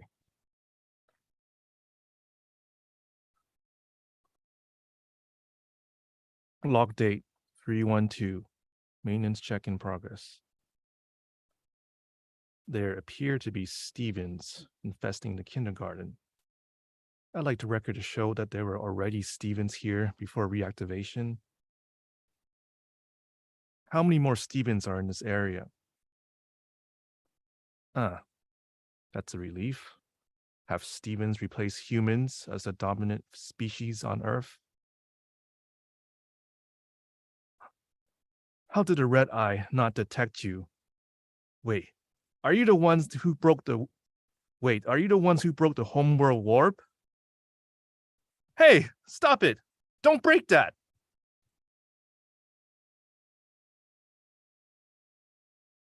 All right, opening it up. What do y'all think?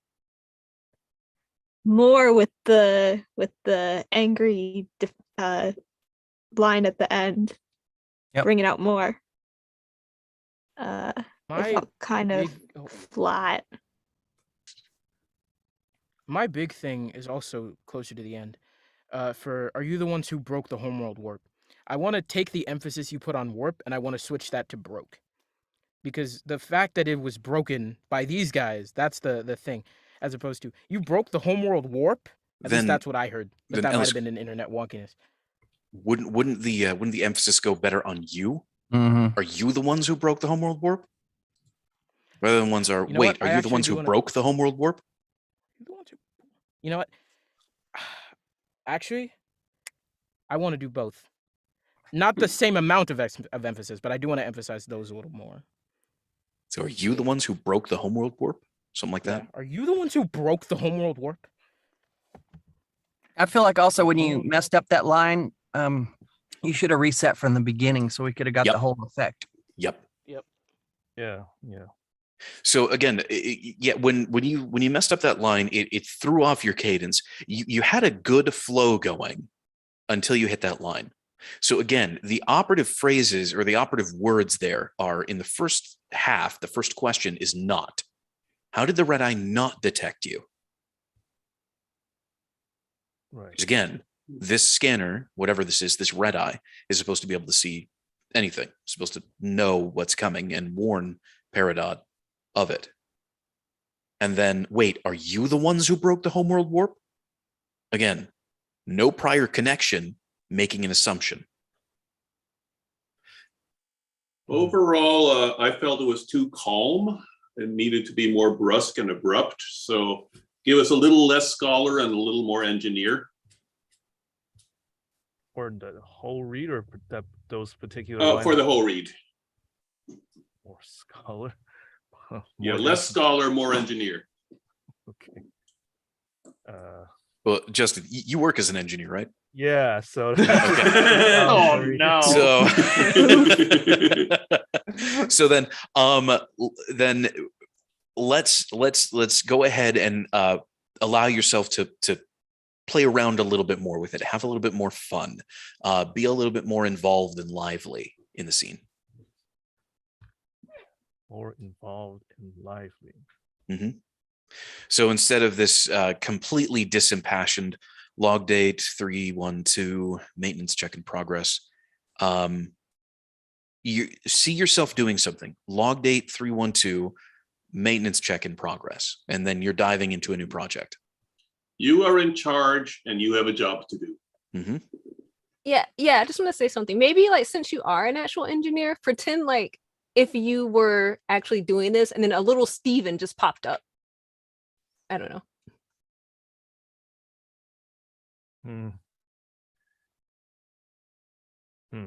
Okay. Not very lively doing my actual work. So okay. Well, you are now somebody who is a little bit more lively doing your actual work. A little bit of extra acting there. Go ahead from the top whenever you're ready. Okay. Oh, all right. Oh man, okay.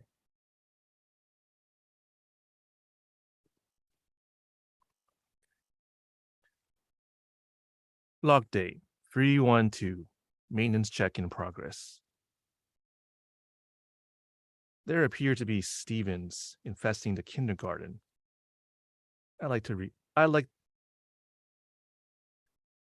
There appear to be Stevens infesting the kindergarten. I like the record to show that there were already Stevens here before reactivation. How many more Stevens are in this area? Ah, that's a relief. Have Stevens replaced humans as the dominant species on Earth? How did the red eye not detect you? Wait, are you the ones that broke the homeworld warp? Hey, stop! Don't break that!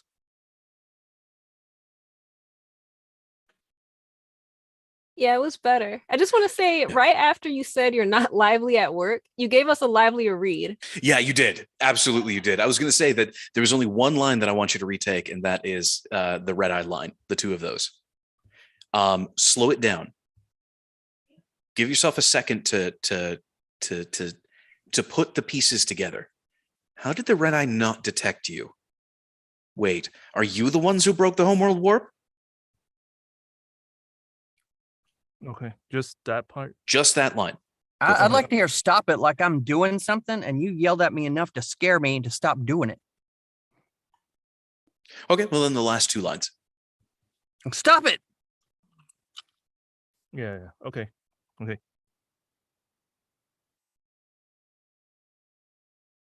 How did a red eye not detect you? Wait, are you the ones that broke the homeworld warp? Hey, stop it! Don't break that! Yeah, much more solid. Much more solid. Yeah. Better. A lot clearer of an emotional space, and you gave the first two lines that you retook time to really settle properly. So cool. Thank you. I think you could have gave you still a little more emphasis. Wait, are you the ones who broke the homeworld warp? Like Mike was saying earlier.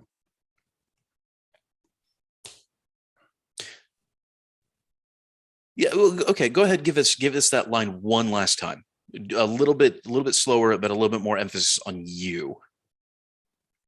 Okay. The whole 2 lines, right? More specifically, the second you in that line. Second you. Oh, yeah. Okay. Yeah. Yep.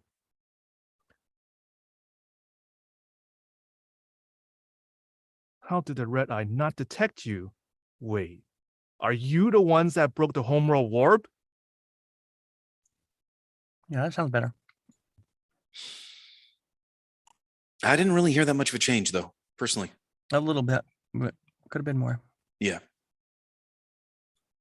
I think How we're did the good. red eye? Yeah, I think we got a really, again, it was close. On the previous ones, I think we definitely got a better read though. So, all right. I mean, if everybody else is happy with it, let's go ahead and move on. Good job, Justin. Cool. Thank you. I'll go back to my detached. Go back to the normal engineer tone. You can all do right. that, man. Leonard, you're up. Okay.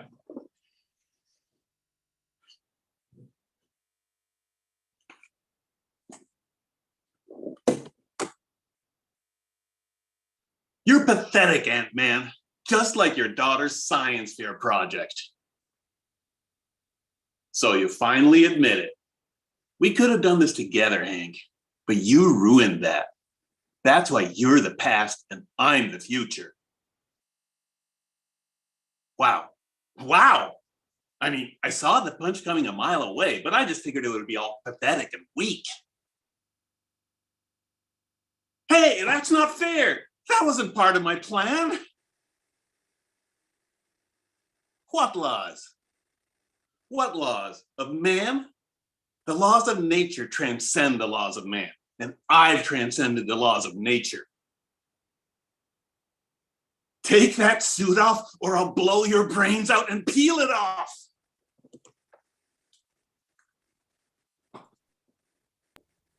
Wondering if other people heard the same things as me. Opening it up. What did you all think? My big thing is on line 1. I want to have just like your daughter's science fair project. I want to give that a bit more of a personal note, almost like, the thing. I want it to be like, I've discovered your identity, Ant-Man. I know where your daughter is, and I'm her teacher. Like, Okay. I want there to be a little more of a personal kind of threat there. I got a little cartooniness. Okay. Yeah, your read was too evenly paced, too regular, and too fast at that. Last line, I heard more exasperated and desperate.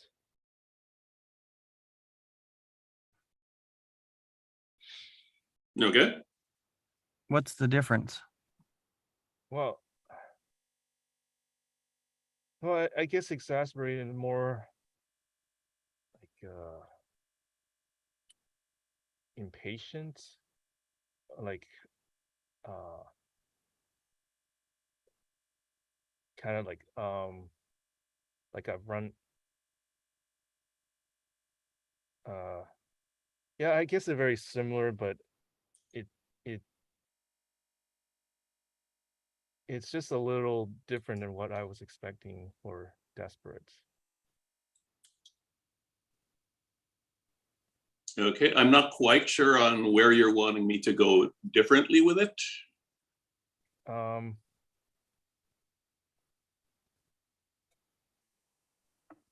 guess like you just run out of options and you can't think of anything else you're going to do. Like you're backed into a corner. If I may, try adding a little bit of action to that scene. Try struggling, like you have your hands on the suit and you're trying to pull it off of Ant-Man. Okay. I want you to approach that line like whatever, for some reason, something's happened to your suit, but you don't want to give up that power. And so it's like, this is the only way I can get it back. So hand it over. Because at this point, it's your company. You're of the opinion. This is my tech now. You may have started it, but this belongs to me. I'm taking it back. Okay. You've got some options, but let's hear another read whenever you're ready. Okay, let's see how it goes.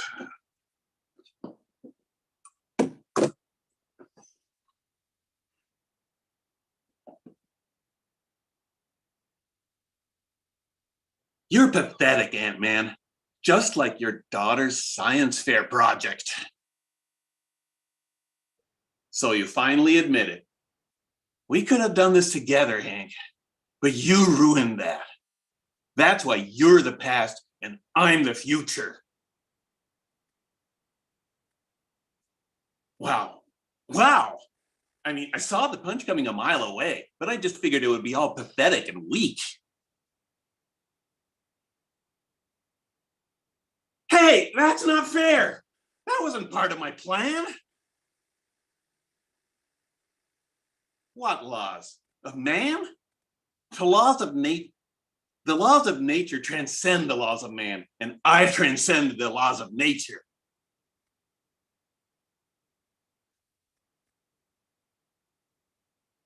Take the suit off or I'll blow your brains out and peel it off.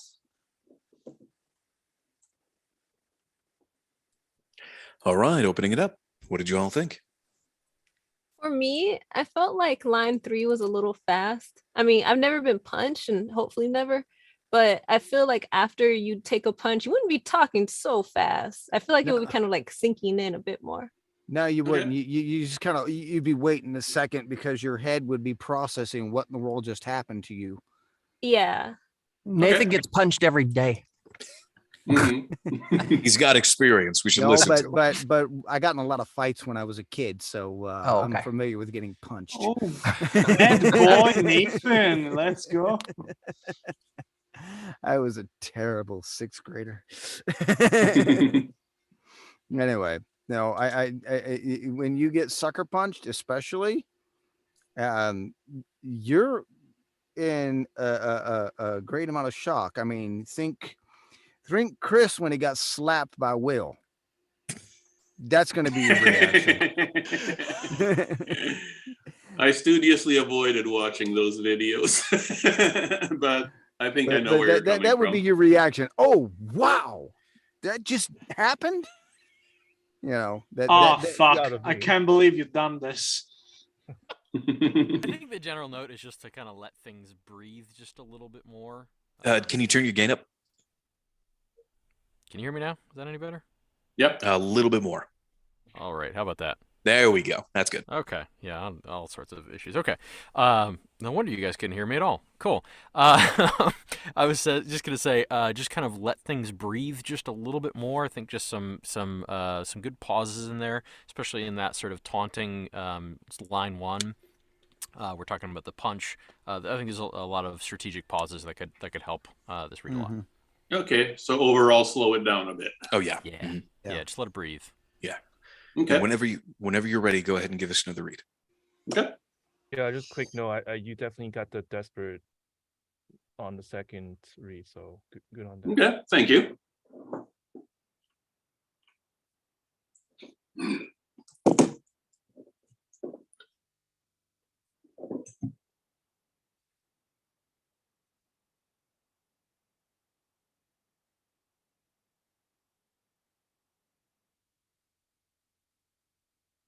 You're pathetic, Ant-Man.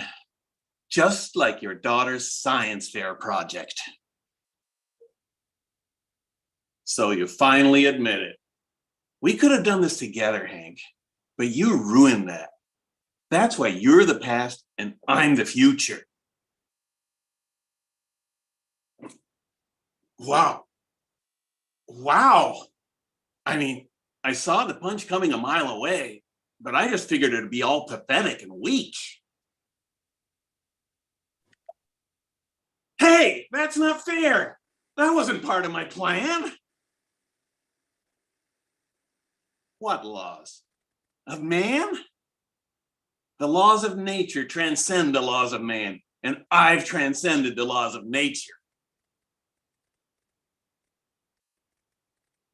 Take the suit off, or I'll blow your brains out and peel it off.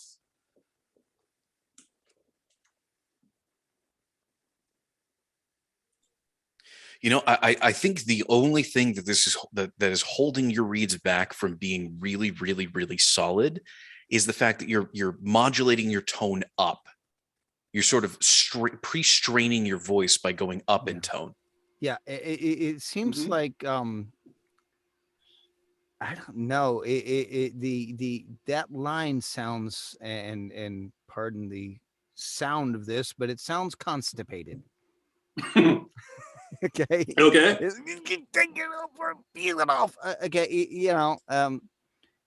It doesn't have desperation. It just sounds a little more strained than anything else. Okay.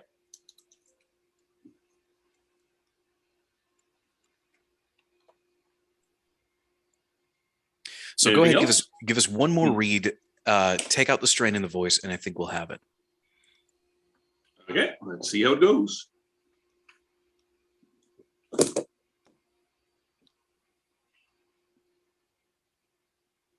You're pathetic, Ant-Man. Just like your daughter's science fair project. So you finally admit it. We could have done this together, Hank, but you ruined that. That's why you're the past and I'm the future.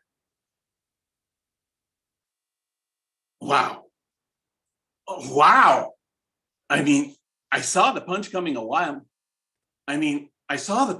mile away, but I just figured it'd be all pathetic and weak. Redo. Wow. Wow. I mean, I saw the punch coming a mile away, but I just figured it'd be all pathetic and weak. Hey, that's not fair. That wasn't part of my plan. What laws? Of man? The laws of nature transcend the laws of man, and I've transcended the laws of nature.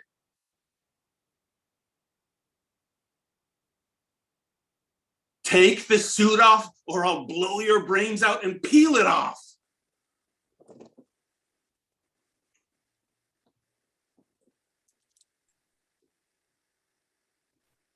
All right. What did everybody think?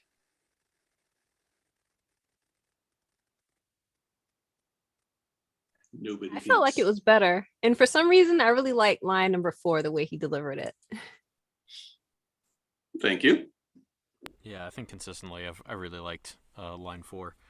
Yeah, I think tonally this was a much better read. I think the previous reads were definitely like much higher pitched, and this just felt better and more natural. Yeah, Nice. it smoothed it out quite a bit. I still don't feel much smugness on line 3. Ah, okay.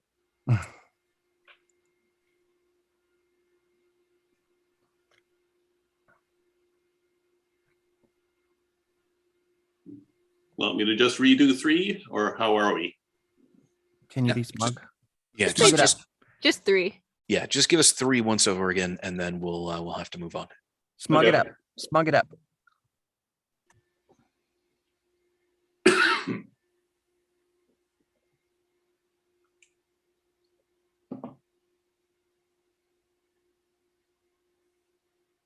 Wow. Wow. I mean, I saw the punch coming a mile away, but I just figured it'd be all pathetic and weak.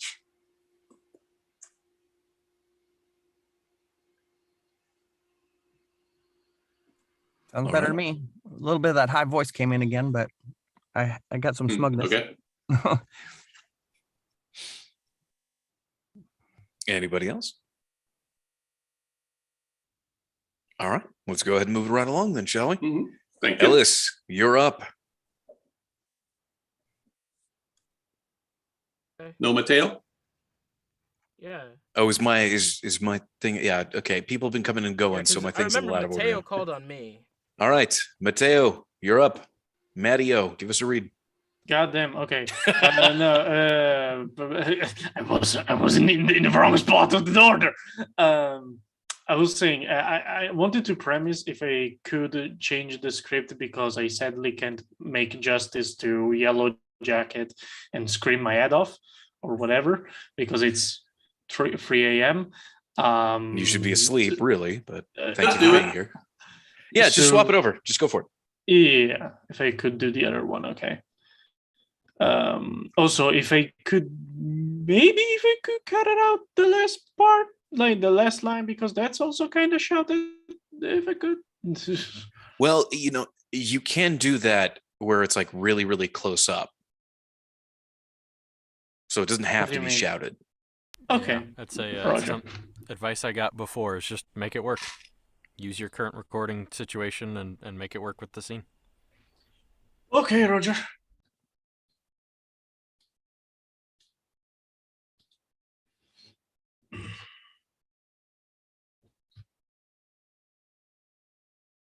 Log date 312. Maintenance check in progress. Oh, there appear to be Stevens infesting the kindergarten. I'd like the record to show that there were already Stevens here before reactivation. How many more Stevens are in the area? Oh, that's a relief. Have Stevens replaced humans as the dominant species on Earth? How did the red eye not detect you? Wait, are you the ones who broke the homeward warp? Stop it! Don't break that! Okay, so I know that this is technically your first time reading this one out loud, right? Is this the first time? Yes. Okay, so kind of difficult to give much feedback because I can tell that you are still trying to just make it through the script. It's an unfamiliar script for you. So let's count that as the cold read, and go ahead and give us just drop right back in and go for it again. Okay.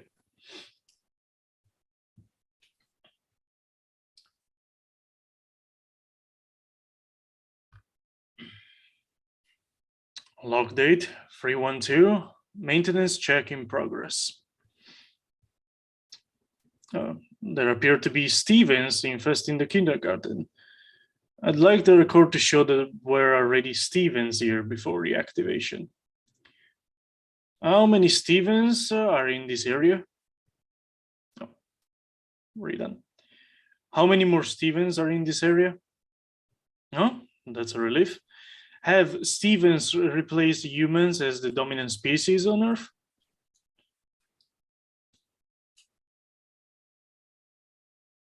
How did the red eye not detect you?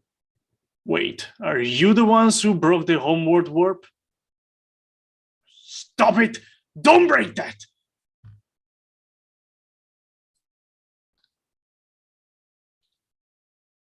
You're muted, Mike. I clicked the button.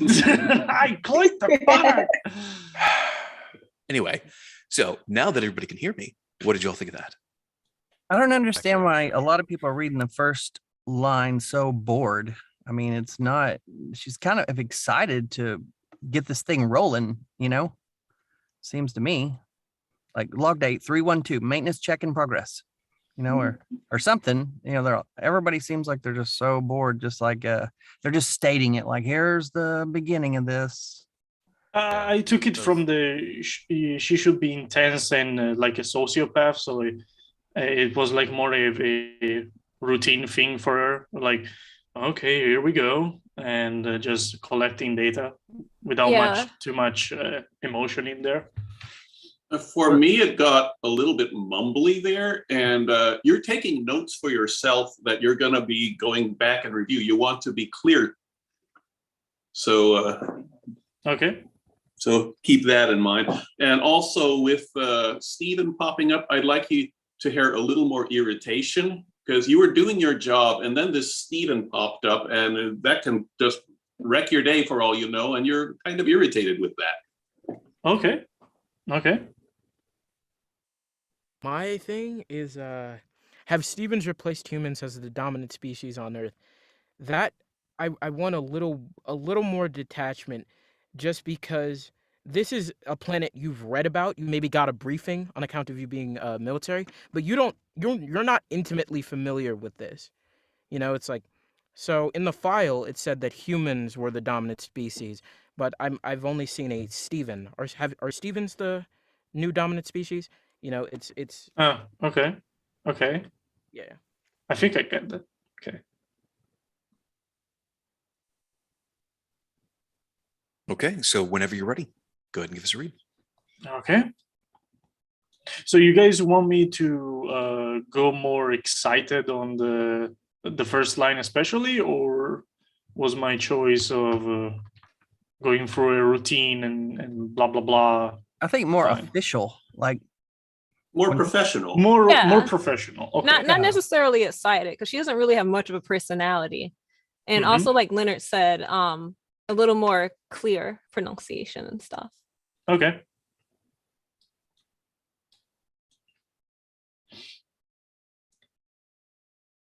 Log date 312. Maintenance check in progress.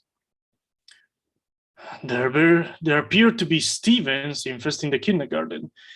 I'd like the record to show that there were already Stevens here before reactivation. How many more Stevens are in this area? Oh, that's a relief. Have Stevens replaced humans as the dominant species on Earth? How did the red eye not detect you? Wait, are you the ones who broke the homeward warp? Stop it! Don't break that!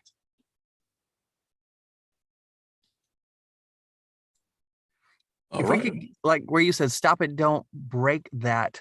I think we need that kind of energy where it says, wait, are you the ones who broke the homeworld warp? Okay. And more pause Transfer before that. wait, and just a little bit more time to realize it. Okay, so more pause and more energy. Yeah. Mateo. Wake up. I think for the last line, kind of what Leonard told me when I did it, like sound more desperate because you just got finished fixing this and now they're going to ruining it again. So Okay. You're being a little too nice to Steven still. I would suggest talking to Steven like it's a robot. It's a robot. So, I still even more flat of a tone, basically. Yeah. Okay. As I'm talking to a machine. Maybe not flat, but flippant. More like, you're just sort of talking to something offhanded. Offended? Yeah. How many more Stevens are in this area? That's a relief. Okay. Have Stevens replaced humans as the dominant species on Earth? Like you're working on something and talking to the computer. Okay.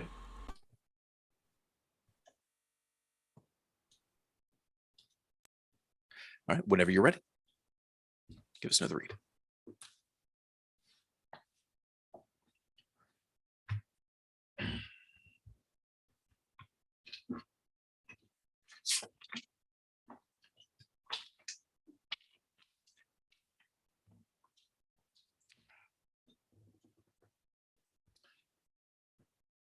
Log date 321. Maintenance check in progress. There appear to be Stevens infesting the kindergarten. I'd like the record to show that we're already Stevens here before reactivation. How many more Stevens are in this area? Oh, that's a relief. Have Stevens replaced humans as the dominant species on Earth? How did the red eye not detect you? Wait, are you the ones who broke the homeward warp? Stop it! Don't break that!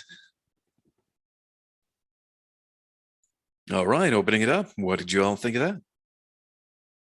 I figured out what I've been hearing. As far as we'll call it the musicality of your voice, I felt like each line just had a very linear progression. I don't have the script in front of me, but it was just if it started low, it just went up and up and up, ended in up talk throughout the whole thing, versus like any sort of rhythm throughout the line. It just kind of each line felt very one directional, if that makes sense. Okay. That's a good note. I thought always says, "Oh, that's a relief." Have Stevens replace humans as the dominant species. You know, you're not really giving it that double quote there. Like you could say, you could do it something stupid like have eggplants replace humans as the, you know, it's weird to this person. Like what's going on here? Okay. So I should put more emphasis on Stevens. Yeah, because you're saying Okay. have Stevens replace humans as the dominant species on Earth. Okay. You got to give it something, you know, because you're just going to sound like everybody else reading. Pigs with wings. What? What? Pigs with wings. Pigs with wings. Okay. Well, now we're talking about Pink Floyd. All right, so then just the middle couple of lines, page 2, basically. Is that what I'm understanding? Sounds good to I'd me. be good with that. Okay. So then just there appear to be Stevens to oh, that's a relief. Have Stevens. So those lines. So from that's a relief to species on Earth. Yes. That one. Okay. Yep.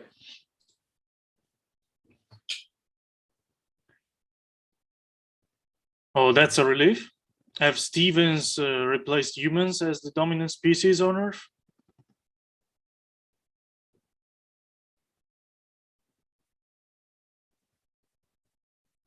All right. What'd y'all think of that?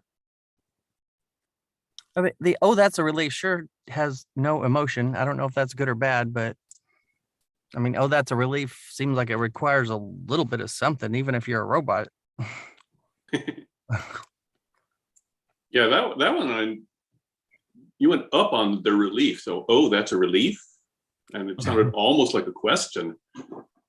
Yeah, and then it felt very up-talky throughout the rest of that line. I felt like the tension from that. And even a robot, "Oh, that's a relief." And then on a down That's a relief. Take a pause. Ah, that is a relief. Okay. For that sentence, also, I want to approach it like, good, I don't have to deal with the paperwork. You know, you have some investment here.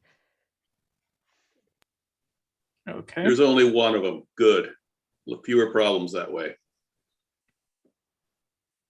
Okay. Okay.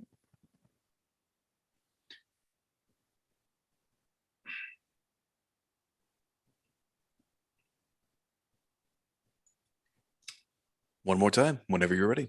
Yeah. Yeah.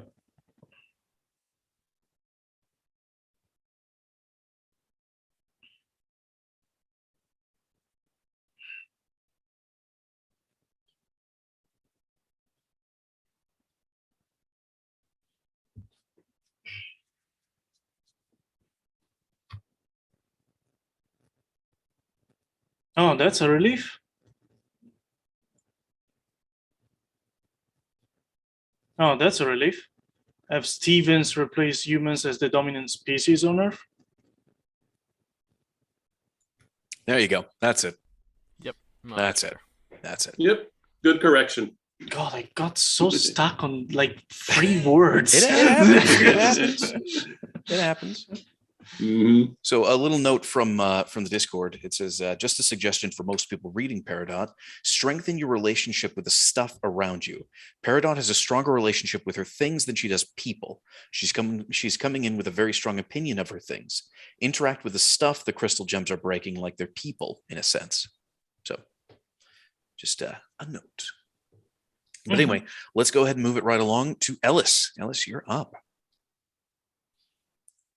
Whether you wanted it or not, Ellis, you're I up. will also be switching to Peridot because screaming is not going to work out. It's way too hot.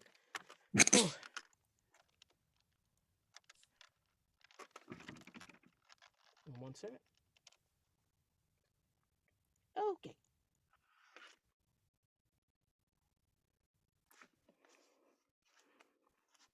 Log date 312. Maintenance check in progress. There appear to be Stevens infesting the kindergarten. I'd like the record to show that there were already Stevens here before reactivation. How many Stevens are in this area? Oh, that's a relief. Have Stevens replaced humans as the dominant species on Earth? How did the Red Eye not detect you? Wait, are you the ones who broke the homeworld warp? Stop it! Don't break that!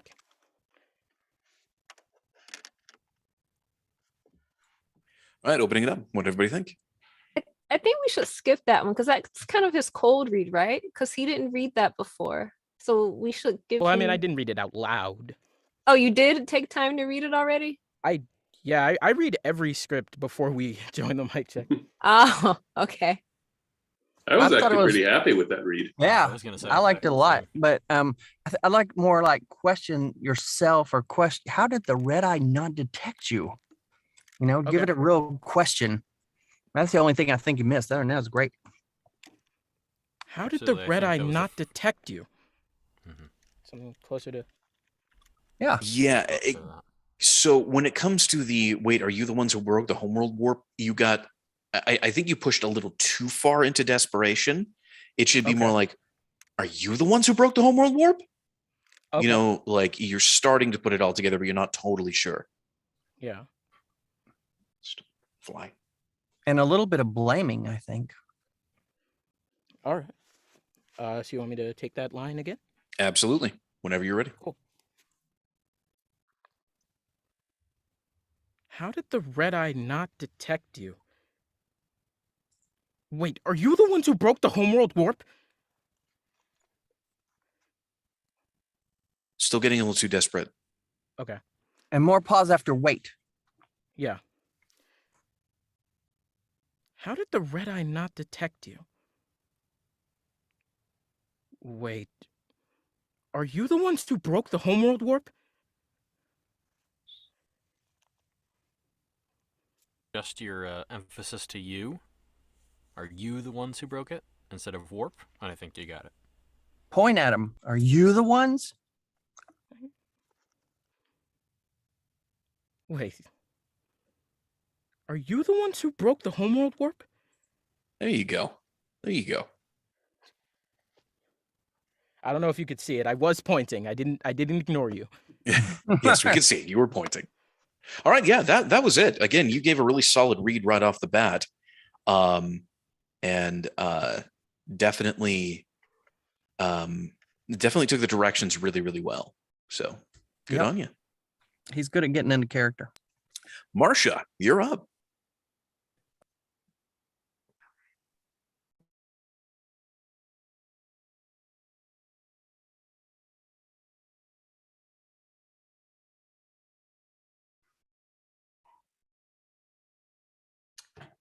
Log date 312, maintenance check in progress.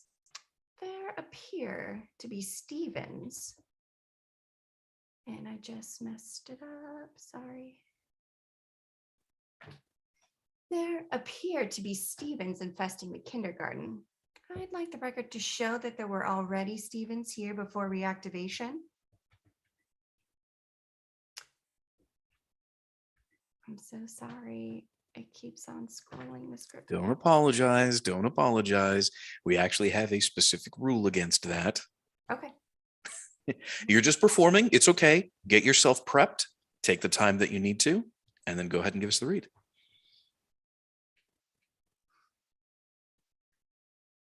Log date 312, maintenance check in progress. There appear to be Stevens infesting the kindergarten. I'd like the record to show that there were already Stevens here before reactivation. How many more Stevens are in this area? Oh, that's a relief. Have Stevens replaced humans as the dominant species on Earth? How did the Red Eye not detect you? Wait, are you the ones who broke the homeworld warp? Stop it. Don't break that. All right, opening it up. What did everybody think? I like that scolding tone and stop it. Don't break that. It fit with that character type. Yeah, that's definitely that close up and quieter tone that we were talking about before. So yeah, I really like that. The only thing is when it came to the Red Eye line, you sounded like a Disney villain at that point. How did the Red Eye not detect you? Okay. Wait, were you the ones who broke the homeworld warp? What's wrong with that? Because that is a little bit too flippant and flamboyant an emotion for somebody who's closer to being a sociopath. Oh, okay. She's trying to solve a problem. She's trying to figure out what's going on. Not too cartoony. Yeah, too cartoony. Yeah. How did the Red Eye not detect you? Wait, are you the ones who broke the homeworld warp? So maybe a little more flat. Like A little more direct, yeah. My one note here is that you were being too nice to Stephen. So same critique I had for somebody else earlier. Talk to Stephen like it's a robot. Like, yeah, for me, there appear to be Stevens. I think the way you hit Stevens, it made it sound unsure to my ears at least. So I want that to be a tiny bit more matter of fact. It's like maybe I wasn't told about this particular aspect of the mission, but it's nothing to be concerned about. But if you weren't told about it, wouldn't that make you a little unsure? I kind of liked it. I think I'm picking up what Ellis was talking about, because I felt that a little bit too. Is almost just like there appear to be Stevens. It was just like almost too much unsure, and at the same time, the talking into the recorder and then actually talking to Steven felt like it was the same sort of tonality and emotional space. I feel like those should be very different. Just like the talking into the recorder, just like there appear to be Stevens here, versus like now you're all of a sudden talking to something. And I think, you know, we're talking about, oh, it's a robot. You're talking not to someone, but something. Like, you're some species on this planet. Like, hey, by the way, how many more Stevens are there? And and then one other note was just to get a little bit of extra breathing room between how many more Stevens are there in this area. Oh, that's a relief. I felt like that just kind of ran all together. Yeah, that was a bit quick.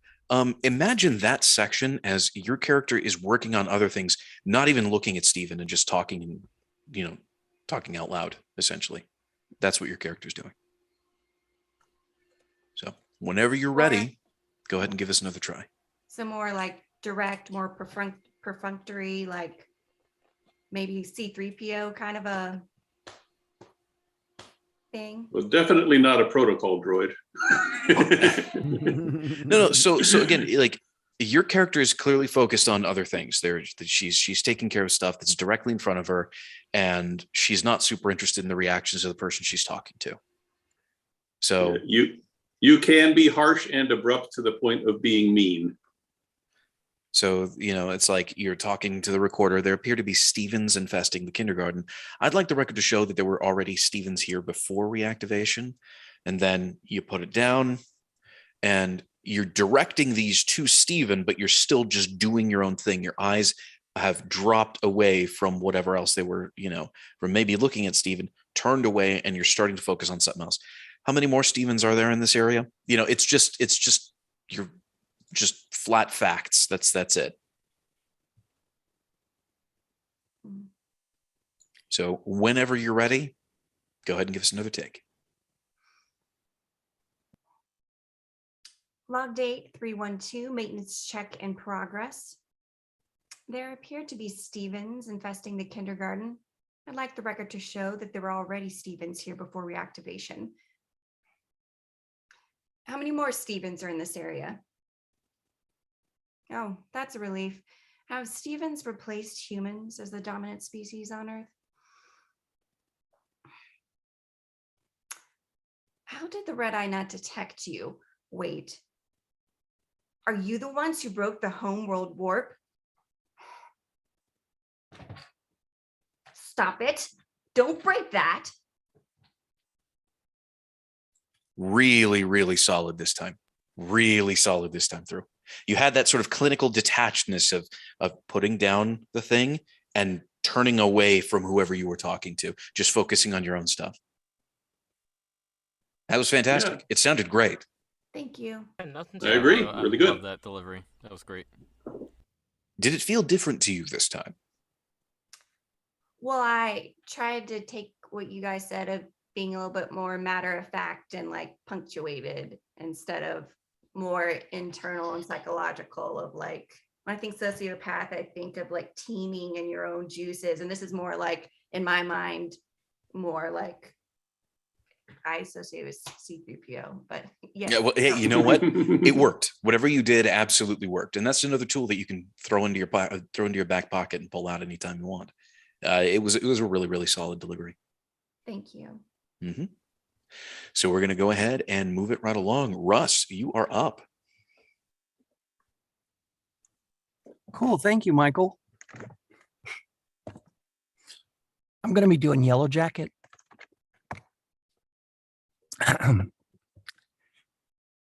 You're pathetic, Ant-Man. Just like your daughter's science fair project. So, you finally admit it. We could have done this together, Hank.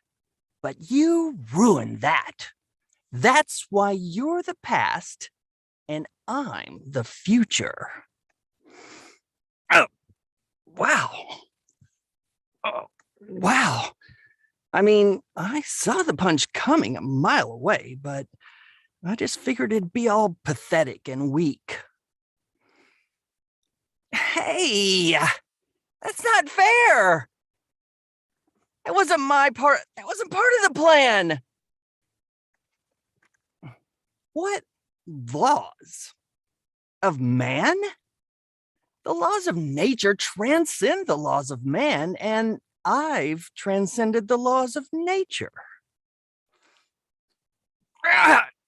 Take that suit off, or I'll blow your brains out and peel it off. All right, opening it up. What do everybody think? Okay, that last line sounded just straight up angry.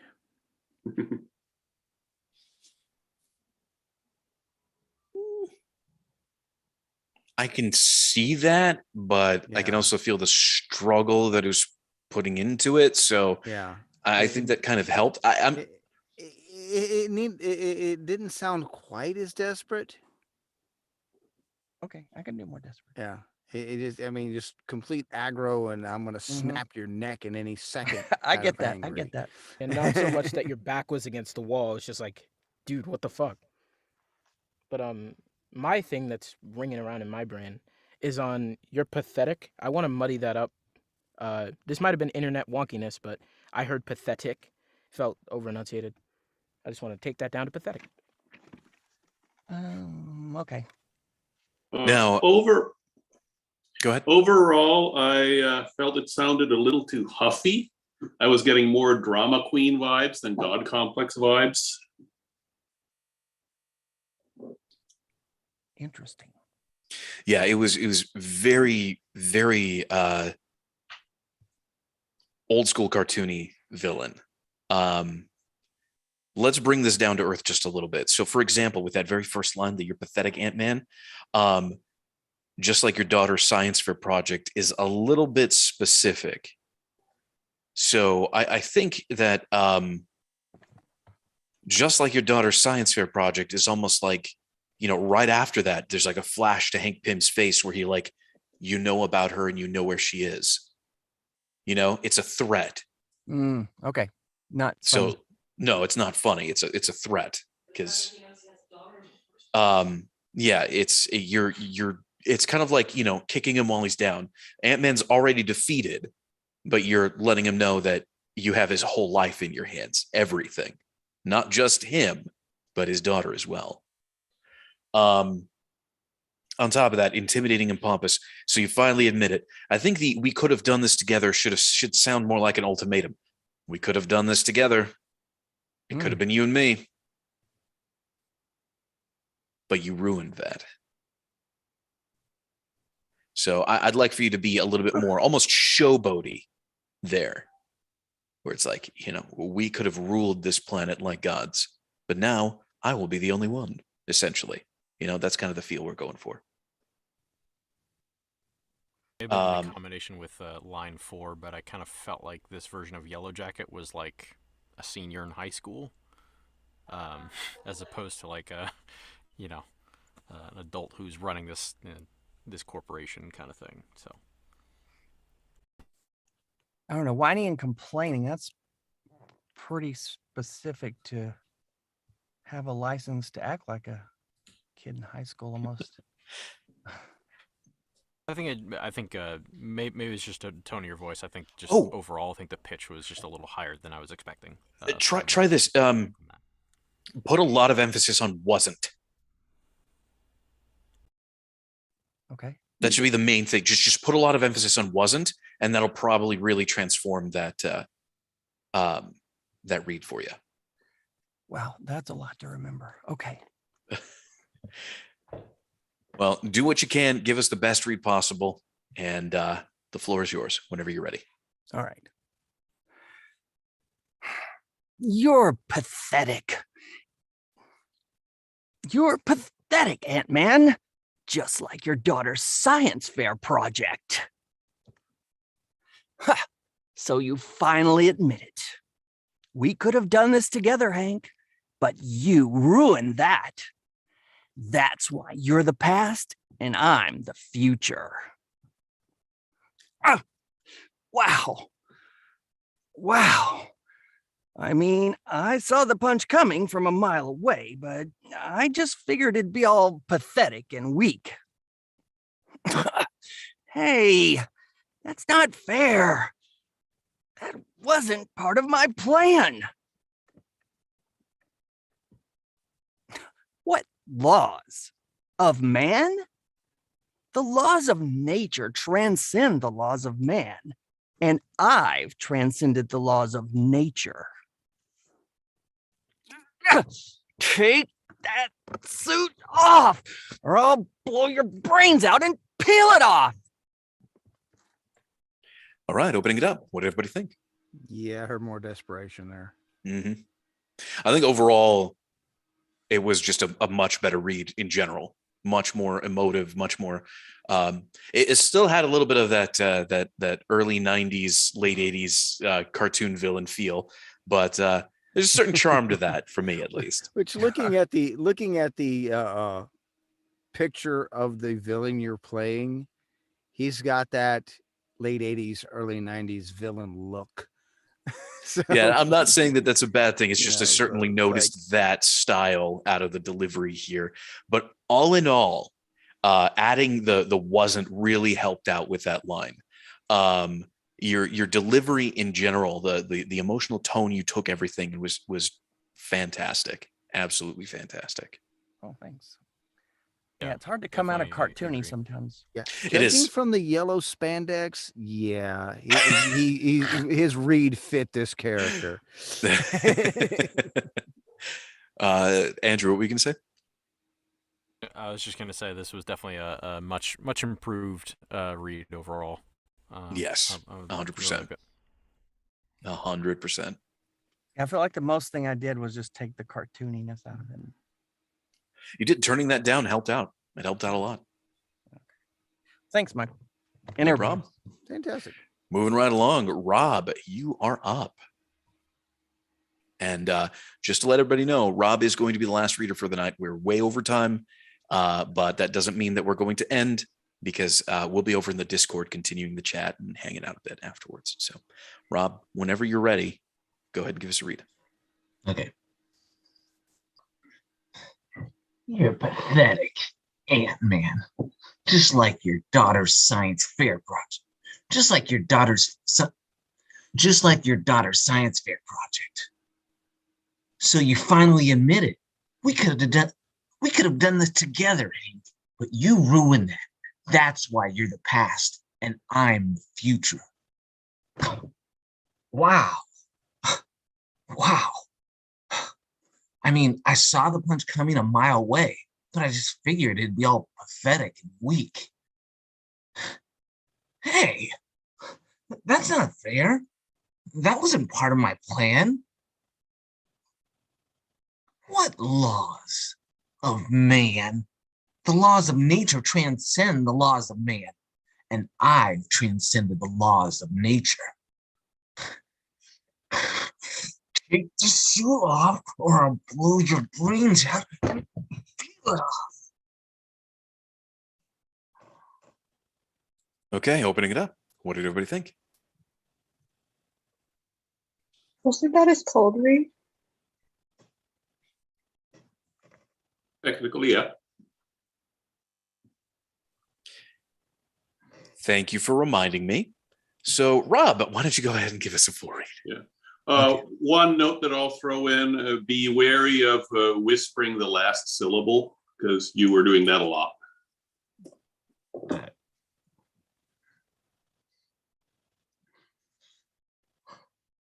You're pathetic, Ant-Man. Just like your daughter's science fair project. So you finally admit it. We could have done this together, Hank. But you ruined that. That's why you're the past and I'm the future. Wow. Wow. I mean, I saw the punch coming a mile away, but I just figured it'd be all pathetic and weak. Hey, that's not fair. That wasn't part of my plan. What laws of man? The laws of nature transcend the laws of man, and I've transcended the laws of nature. Take the suit off, or I'll blow your brains out and peel it off. Okay. Now that we have an official read, what does everybody think? For the number 5 at the beginning, it kind of feels like you're looking for whether or not the laws that you're talking about are of man versus like saying, what laws of man? Like you're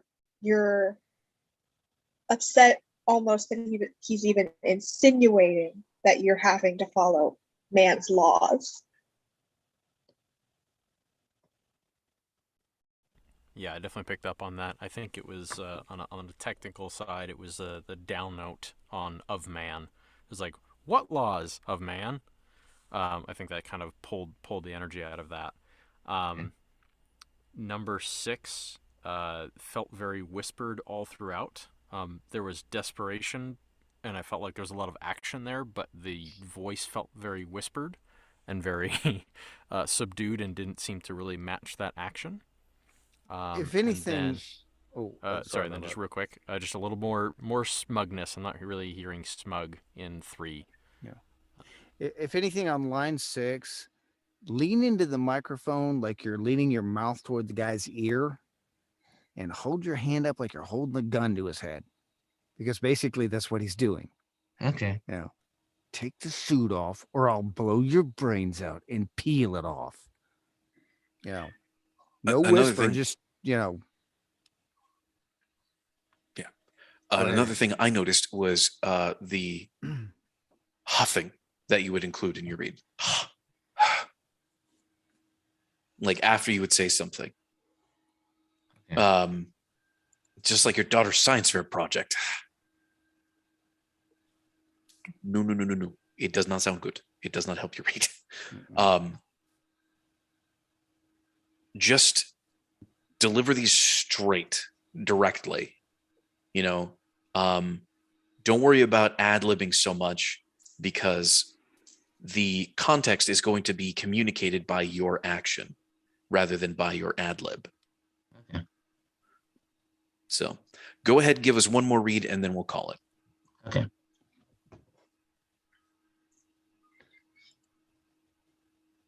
You're pathetic, Ant-Man. Just like your daughter's science fair project. So you finally admit it. We could have done this together, Hank, but you ruined that.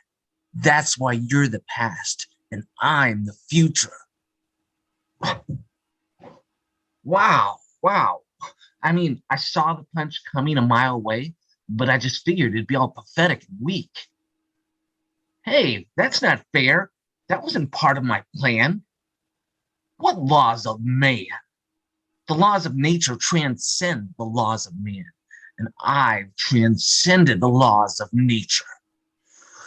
Take the suit off, or I'll blow your brains out and peel it off. Let's go back to line 5. What laws of man? You're answering that question. Yeah, you need to put a break between what laws and of man. Do you see what's going on with that line? Mm-hmm. What laws? They don't apply to me. I'm greater than them. Of man? Don't make me laugh. Those are so beneath me right now. Okay. Do you see what that line is attempting to do? What laws? Of man? The laws of nature transcend the laws of man, and I've transcended the laws of nature. Okay. Do you see? It's a building. So just give us line 5 one more time. What laws of man? The laws of nature transcend the laws of man, and I've transcended the laws of nature. There you go. That had way more intention to it. Mm-hmm. Way more intention to it. Anybody else? Opening it up. What did y'all think? This is more for the other one. For line 4, I got it. I felt like there was a smile there that I'm not. It's rubbing me the wrong way. It to me came across as, "Hey, that's not fair. That wasn't part of my plan. You goof. You silly Billy." That's what I got. It rubs me the wrong way. I don't like it. I want to take that out. You silly goose. Sorry, that's just what I got from Anyway. I never want to come off like that. So yeah, if that's the case, it was totally unintentional. I'll listen back. No, I sometimes we don't hear it the first time, and we have to hear it back. It's true, and that's why these are on YouTube, so that you can review your own performance and hear the notes. But I think again we are running way out of time. Yeah, we're way over time. So I'll go ahead and wrap this up. Thank you all so much for watching, particularly those of you on Discord for joining us, and actually more particularly those of you who are here in Zoom with us who have participated. We are going to go ahead and move over to the Discord server. So if you have been here with us, you're more than welcome to join or go do your own thing. I'd probably suggest eating. It's kind of late and it's around that time. If you haven't yet, go ahead and click the bell, the icon, all that good stuff. You know, the as Nathan likes to say, all the jiggity pokery. And if you really feel that we have contributed something to you and we really feel that there's some value to this, we'd love to have your help and support on Patreon. We have big plans for the future, and every little bit definitely helps out. So anyway, thank you all so much, and we'll see you in the future. Oh yeah, Michael. What's up? Yeah, like I'm gonna keep these two scripts. I just want to let you know that the Paradox one, like, yeah, y'all seen Steven Universe before, right? I have not. Oh, it's like Every now and again. it's